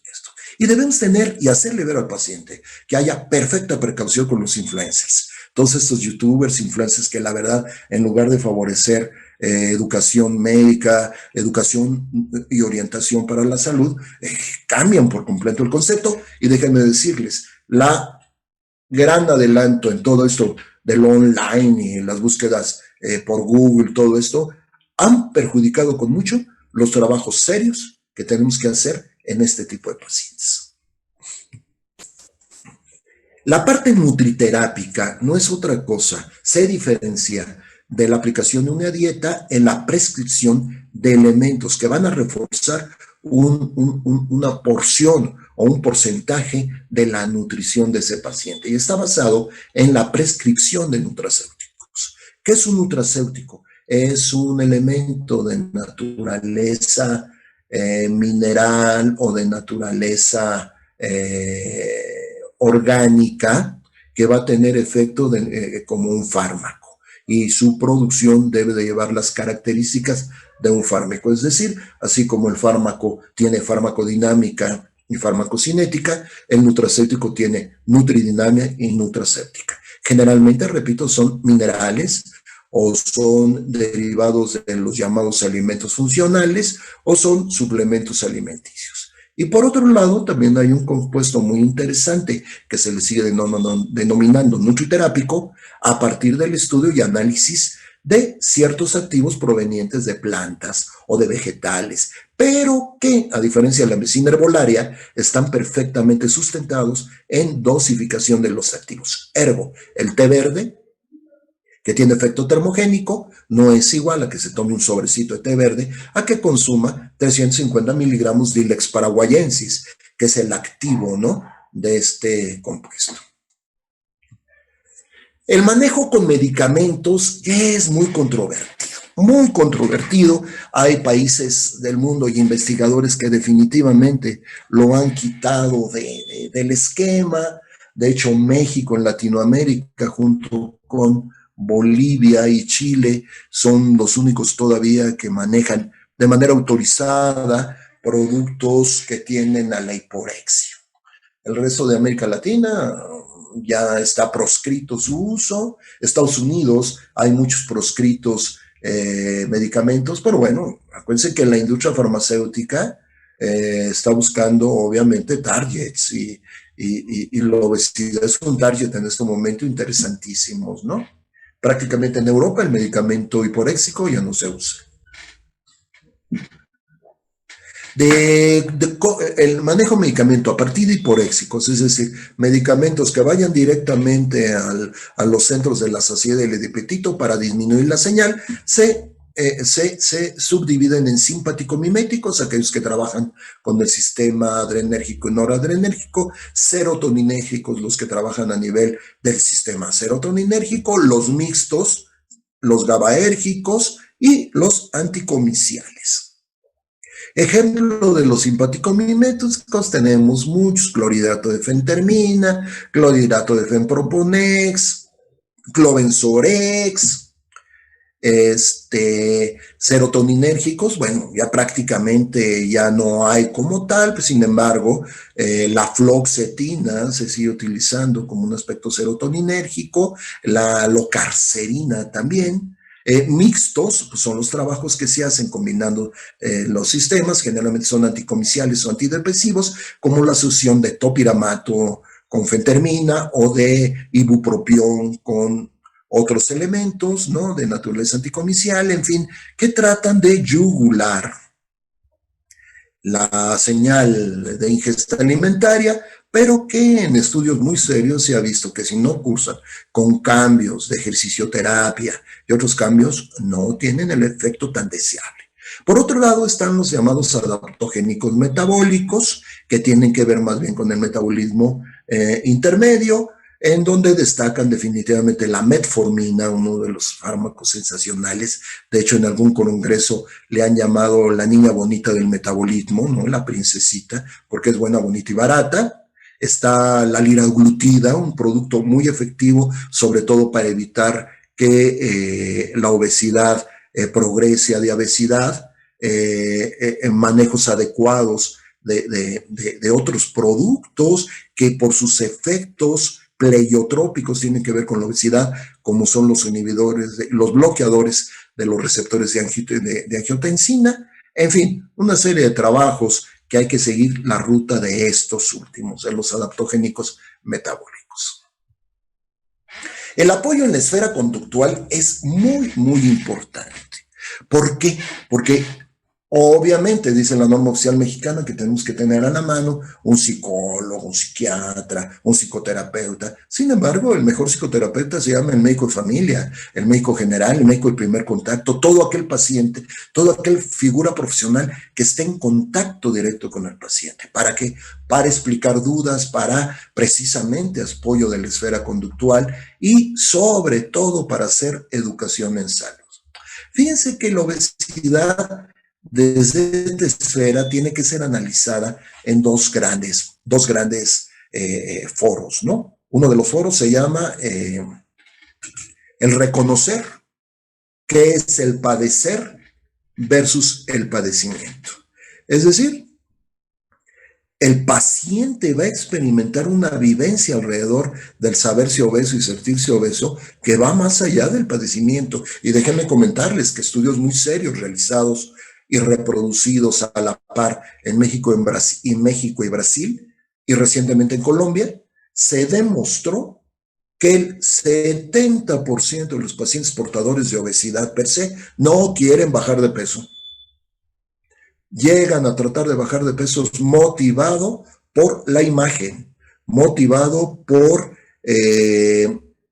la publicidad, pero que en muy interior, si tú quisieras bajar de peso, ¿bajarías? No, estoy a gusto como estoy. Ojo, 70%. Entonces, aquí es a donde nos referimos. Una cosa es el padecer y otra cosa es el padecimiento. Y una colega argentina, Mónica Katz, desarrolló un programa de imagen bien interesante, pero no de imagen corporal, que es el análisis de la imagen, y ella habla en un libro que se llama Obesidad, Encrucijadas y Abordajes, y tuve la oportunidad de escucharla el año pasado en Buenos Aires. La plática se llamó Espejito, espejito, dime cómo me veo, basándose mucho en que inclusive el análisis de la imagen, la dismorfia corporal que tiene el obeso, impide y hace que se aborten muchos proyectos de tratamiento y es responsable de muchísimos datos de abandono del mismo. Por otro lado, la ejercicioterapia se basa en el conocimiento de la fisiología muscular y su efecto metabólico. Y a partir de esto tenemos que reconocer que tienen que ver con los receptores de insulina, con la liberación de sustancias termogénicas y obviamente con el mejoramiento del mismo sistema músculo-esquelético. Y fíjense, uno de los planteamientos muy serios del ejercicio terapia en la obesidad es que hasta que no tengamos certeza de que la resistencia a la insulina ha estado equilibrada, no podemos poner al paciente a hacer ejercicio. ¿Por qué? Porque el ejercicio libera receptores de insulina y causa en el paciente que no está adaptado muchísimas molestias relativas a hipoglucemia. Y entonces es una de las causales de abandono de los dos proyectos. Segundo, reconocer que hacer ejercicio duele y que al paciente le duele y que es un paciente que está sarcopénico y que el acúmulo de ácido láctico y de cristales de lactato no lo va a poder modificar bien. De aquí que siempre tiene que ir de la mano de algunos elementos de nutriterapia. Y que los planteamientos en este momento, antes de pensar en mandarlo a caminar y a correr, aunque la caminata saludable es bien importante y muy necesaria, primero el paciente tiene que rehabilitarse de la sarcopenia. Y cuando decidimos que por fin lo va a lograr, tenemos que comenzar con un mínimo de 30 minutos, ideal una hora, pero mínimo de 30 minutos, incluyendo ejercicios de relajación y ejercicios de calentamiento y de relajación. Por eso idealmente lo llevamos a 45 minutos. Son ejercicios en este orden de fuerza y resistencia, obviamente detallados para que el paciente los pueda hacer. Son ejercicios de circuitos y que deben ser realizados mínimo durante 5 días a la semana para dejar 2 días de recuperación de la sarcopenia y que el paciente pueda seguir adaptado. Riesgos de abandono se van a dar en las primeras 3 semanas de que el paciente haga el ejercicio, porque no se ha llegado a su punto metabólico de adaptación al ejercicio, todavía las células satélite no se han activado y la verdad es que este trabajo integral e integrador en el paciente con obesidad es un gran reto que tenemos todos los profesionales de la salud que nos dedicamos a esto. Entonces, el manejo del obeso debe ser llevado a cabo por un profesional de la salud. Es decir, nada de youtubers, nada de influencers, nada de que yo acabo de ver a una chica espectacular dando una sesión de brincovics o de ejercicios ahí y está recomendando la dieta fulana, o el relator de un programa de televisión dijo que habíamos que hacer esto. Debe ser hecho por un profesional de la salud. Y este profesional de salud debe de saber lo que está estudiando y lo que está trabajando. Recordar que el objetivo final no es la baja ponderal, es la modificación de conducta y de hábitos, y definitivamente debe de llevar como meta final desarrollar rehabilitación sistémica de naturaleza metabolo-molecular para crear cuadros de cardio-metabolo-protección. Bueno, es todo lo que yo traía para ustedes. Podíamos haber hecho más, pero la verdad es que temo haberlos aburrido. Son 11:49. Yo no sé si el profesor Enrique Alemán determine que en este momento nos vayamos a un ciclo de preguntas y respuestas, algún ciclo de debate, si es posible. Desde luego voy a contestarles lo que sé, Lo que no sé, mejor que de veras lo sepa. Adelante, profesor. Muy bien, doctor, pues muchísimas gracias. Yo creo que ha sido de verdad el objetivo se cumple bastante bien, ver a la obesidad desde otros factores, desde otros puntos de vista y especialmente el tuyo con la experiencia que tienes. Me has hecho recordar el diplomado de bariatría clínica que hicimos en el Museo de Antropología. Así Me es. hiciste recordar cuando estuvimos en la Universidad Veracruzana, precisamente con el concurso de investigación. Me has hecho recordar muchas cosas. La verdad es maravilloso tenerte en este evento, ¿sí? Agradecerte infinitamente tu participación. Y bueno, ya hay varias preguntas y yo creo que vamos a comenzar con ellas. Una es que si puedes repetirles completamente el nombre del autor del libro de Vincent en la parte de la conferencia de hipotálamo. Ah, ¿cómo no? Es más, de hecho, por aquí lo tengo, pero es Jean Didet. De hecho, está ahí en la diapositiva. Por aquí sí no lo debe tener. Si me das un segundo, es más, inclusive se los enseño. Aguántame un segundo. Ah, acá está. Aquí lo tengo. Es espectacular el libro, espectacular. Ahí está. No sé si se alcanza a ver bien, si no ahorita. Sí, viajes extraordinarios. Déjame, me pongo mis audífonos. Se llama Viaje extraordinario al centro del cerebro, Jean Didier Vincent. Viaje extraordinario al centro del cerebro. Es editado aquí en México o traído en México por Anagrama, colección Argumentos. Y bueno, es un libro de veras muy ameno, muy adecuado. Obviamente tiene puntos de cierta especificidad, pero mira, todo profesional de la salud o gente interesada en esta área lo debe de leer. Muy bien, gracias. Una pregunta más, dice aquí, tengo entendido que la liraglutida no tiene indicación hasta la fecha para tratamiento de obesidad. Bueno, fíjate, Enrique, que inicialmente era como antidiabético, pero hace más o menos 5 o 6 años, tanto en Canadá como en Estados Unidos, sus órganos reguladores, y en México, la FDA, la lanzó como medicamento antiobesidad. ¿Por qué? Aquí vamos a ver el por qué. Estoy en un foro académico, ¿no? No en un foro comercial.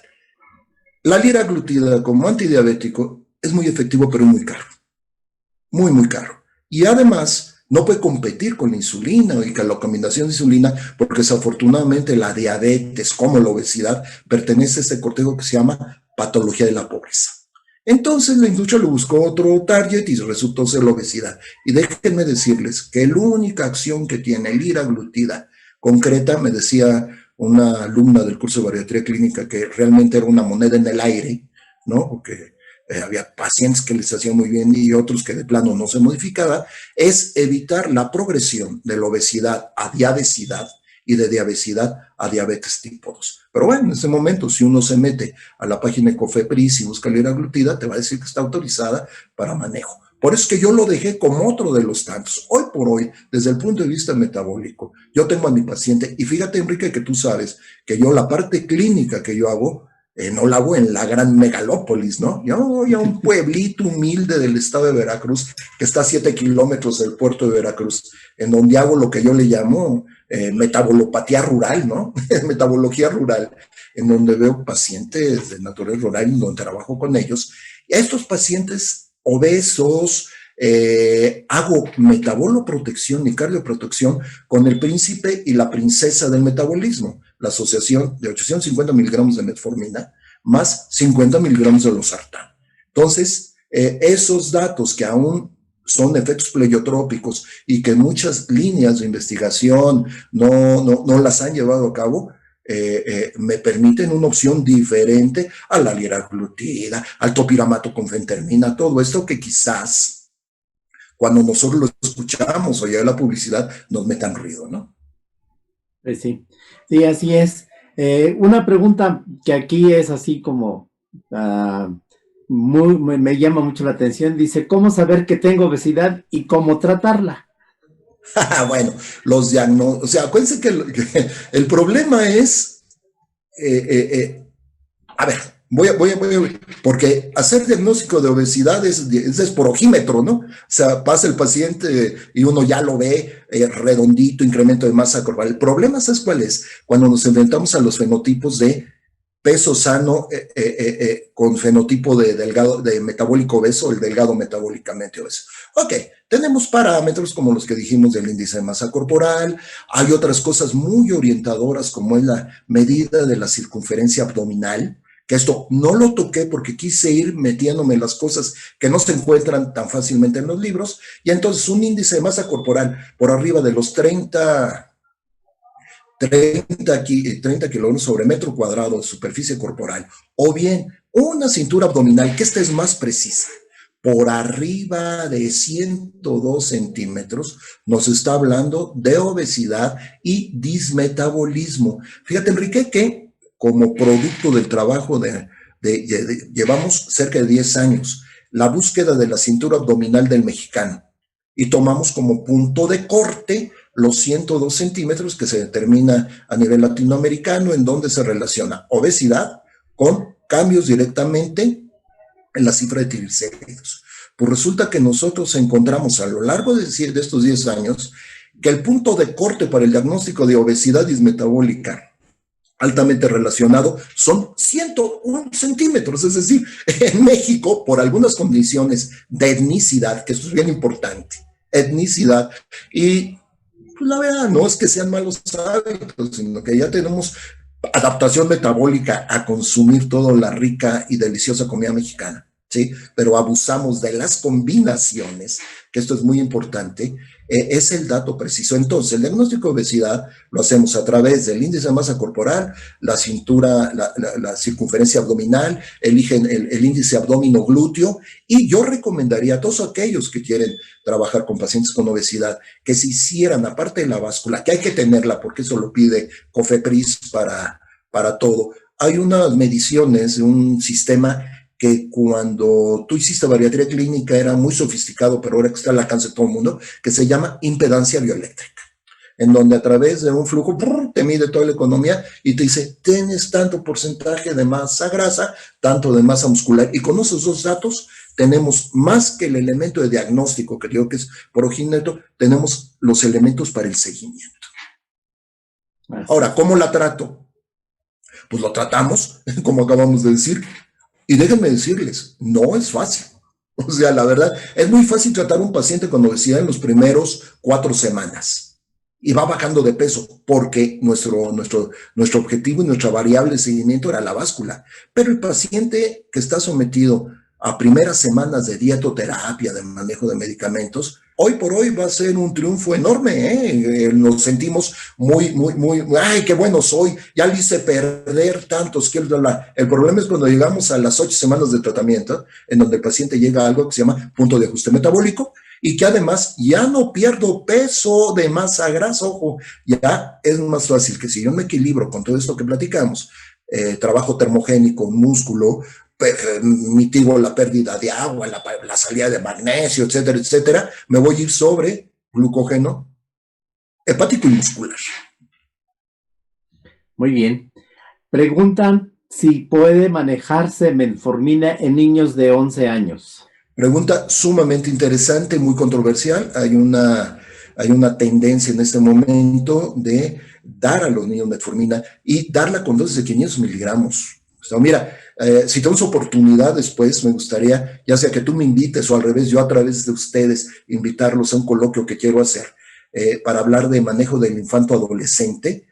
Hay un experto en esto generado por nuestro grupo, tú lo conoces, Gustavo Gil Castillo, que está en Puebla, en donde ha tenido mucha experiencia. Y nosotros, en las directrices del claustro de egresados de bariatría clínica, sí damos 500 miligramos en niños de 11 a 12 años, y en dependencia, obviamente, de la masa, la superficie de masa corporal, la respuesta metabólica, ¿no? Pero sí, y sobre todo, ante evidencias de acatosis nígricas. El infanto adolescente frecuentemente presenta acatosis nígricas. Y ojo, no solamente en el codo y en las rodillas y en la nuca. Fíjense que en las muñecas es un dato característico que hay que buscarlo, ¿no? Que hay que buscarlo. Muy bien. Y una pregunta más, dicen que ¿cuál consideras la dosis efectiva máxima de mantenimiento de metformina? Bueno, aquí ha habido muchos estudios controversiales. Mira, de hecho, se ha observado que dar 850 miligramos tiene más efectividad que un gramo, ¿no? Hay estudios que demuestran que esos 850 miligramos te van a mantener el trabajo a nivel metabólico, ¿no? Y que más de 3 dosis de 850 miligramos, si no has impactado en las cifras de glucosa, mejor las retires. Pero acuérdate que nosotros no estamos buscando el factor antiglucémico, ¿no? Sino el factor adaptativo, porque metformina, más que un hipoglucemiante, es un euglucémico que regula el metabolismo tanto a nivel hepático como muscular. Pero vaya, yo no iría, y está recomendado, y en mi experiencia no vamos más allá de 3 gramos al día de metformina. Y hay una cosa interesante, Enrique. Digo que metformina fue rescatada, hay un estudio que la puso de boga, que es el estudio del Reino Unido, el Kingdom, en donde se demostró que hay 2 grandes problemas con la metformina. Uno, el que era documentado toda la vida, que se llama acidosis láctica. Pero el otro más importante es que la acidosis láctica se va a presentar en aquellos pacientes que tienen contraindicación formal de la metformina, y la contraindicación formal de la metformina es que el médico no encuentra estas contraindicaciones. Entonces hay por ahí una narración bien interesante que la peor reacción secundaria de la metformina se llama el desconocimiento del médico de la sal. Ese es por un lado. Y por otro lado, Enrique, tenemos que ver que la metformina que consumimos no solamente en México, sino en prácticamente toda Latinoamérica, se llama clorhidrato de metformina. Y realmente las reacciones secundarias no son por la metformina, ¿eh? Todo esto de gases, explosiones diarreicas, mal sabor de boca, es porque lleva clorhidrato de metformina. Nosotros tuvimos la oportunidad de trabajar con un científico mexicano eminente, Francisco Lara Ochoa, que fue director de la Facultad de Química, de Biomédicas, etcétera, y que es un impulsor tremendo de la investigación a este nivel, en construir una molécula. Él estaba metido en eso, que en lugar de llevar clorhidrato, llevara aminoácidos. Me tocó participar en la investigación, ahí estuve de agregado cultural, y entonces empezamos a trabajar con glutamatos, con lisinato, con metionina, y finalmente se logró tener lisinato de metformina. Lisinato de metformina tenía un 80% de 90% de absorción total, mínimas reacciones secundarias, pero sorpresa, ¿no? Aquí en México tuvo dificultades para el Comité de Nuevas Moléculas de COFEPRIS y registrarlo. Se fue a España, lo registraron en España, y ahorita hay lisinato de metformina en España tranquilamente. Y sin embargo, como resultado de esto, nosotros dijimos, bueno, si lo único que tenemos es clorhidrato de metformina, y vimos la eficacia de asociarlo a un aminoácido, porque no recomendamos a los pacientes que los tome junto con un aminoácido, llámese metionina, llámese arginina, o bien con un shot de suplemento proteico, ¿sí? Que le va a ayudar con mucho a disminuir esto. Y mira, hemos tenido algunos resultados que cuando tú gustes y tu agrupación lo desee, lo podemos presentar, ¿no? Que ya son enfocados directamente a la práctica del paciente con obesidad, con diabetes o el diabético tipo 2 obeso. No, claro que sí, gracias. De verdad, Fabio, es de verdad, pues tu experiencia en todos estos años, tu investigación que has hecho, y reconozco realmente tu capacidad, esta capacidad que tienes de transmitir tu alegría, es muy bueno, yo siempre te lo he admirado. Te digo que me haces recordar tantas cosas. Alguna vez que te presenté en un evento igual, que te dije, oye, me prestas tus diapositivas y me das de una diapositiva, y te digo, oye, pero es 1 hora. Sí, con esa. O sea, esto no lo hace cualquiera, de verdad. Entonces, agradezco mucho tu amistad, tu participación, y bueno, claro, espero poder trabajar nuevamente en conjunto como lo hemos hecho en otras ocasiones, y hacer otro tipo de eventos de este tipo, como ya habíamos platicado, habíamos charlado, ojalá, sí, con otra sociedad específicamente de aterosclerosis, que tú estás muy en contacto con ellos, pues podamos manejar otro tipo de temas. Pues perfecto, aparecen muchas, solamente igual, ¿sí? Reconocimientos de que has dado una plática excelente, ¿sí? Y bueno, pues yo nuevamente Manlio, un abrazo, de verdad, muchas gracias por tu participación. No, al contrario, gracias a ti. Y Sí, te gracias comprometo, a todos. mi querido Enrique, públicamente, ¿cómo le hago para inscribirme a la Asociación de Médicos y Enfermeras Nacionales? Oye, yo quiero ser miembro de tu grupo. Ahí hazme llegar la información. Claro que sí, Manlio, mucho gusto. A todos les agradezco su participación, de verdad, a ti nuevamente un abrazo, ¿sí? Y bueno, pues nos vemos en una semana nuevamente. Estamos en Ok, contacto, Manlio. un abrazo para Gracias. ustedes, mi cariño y Quique, adelante.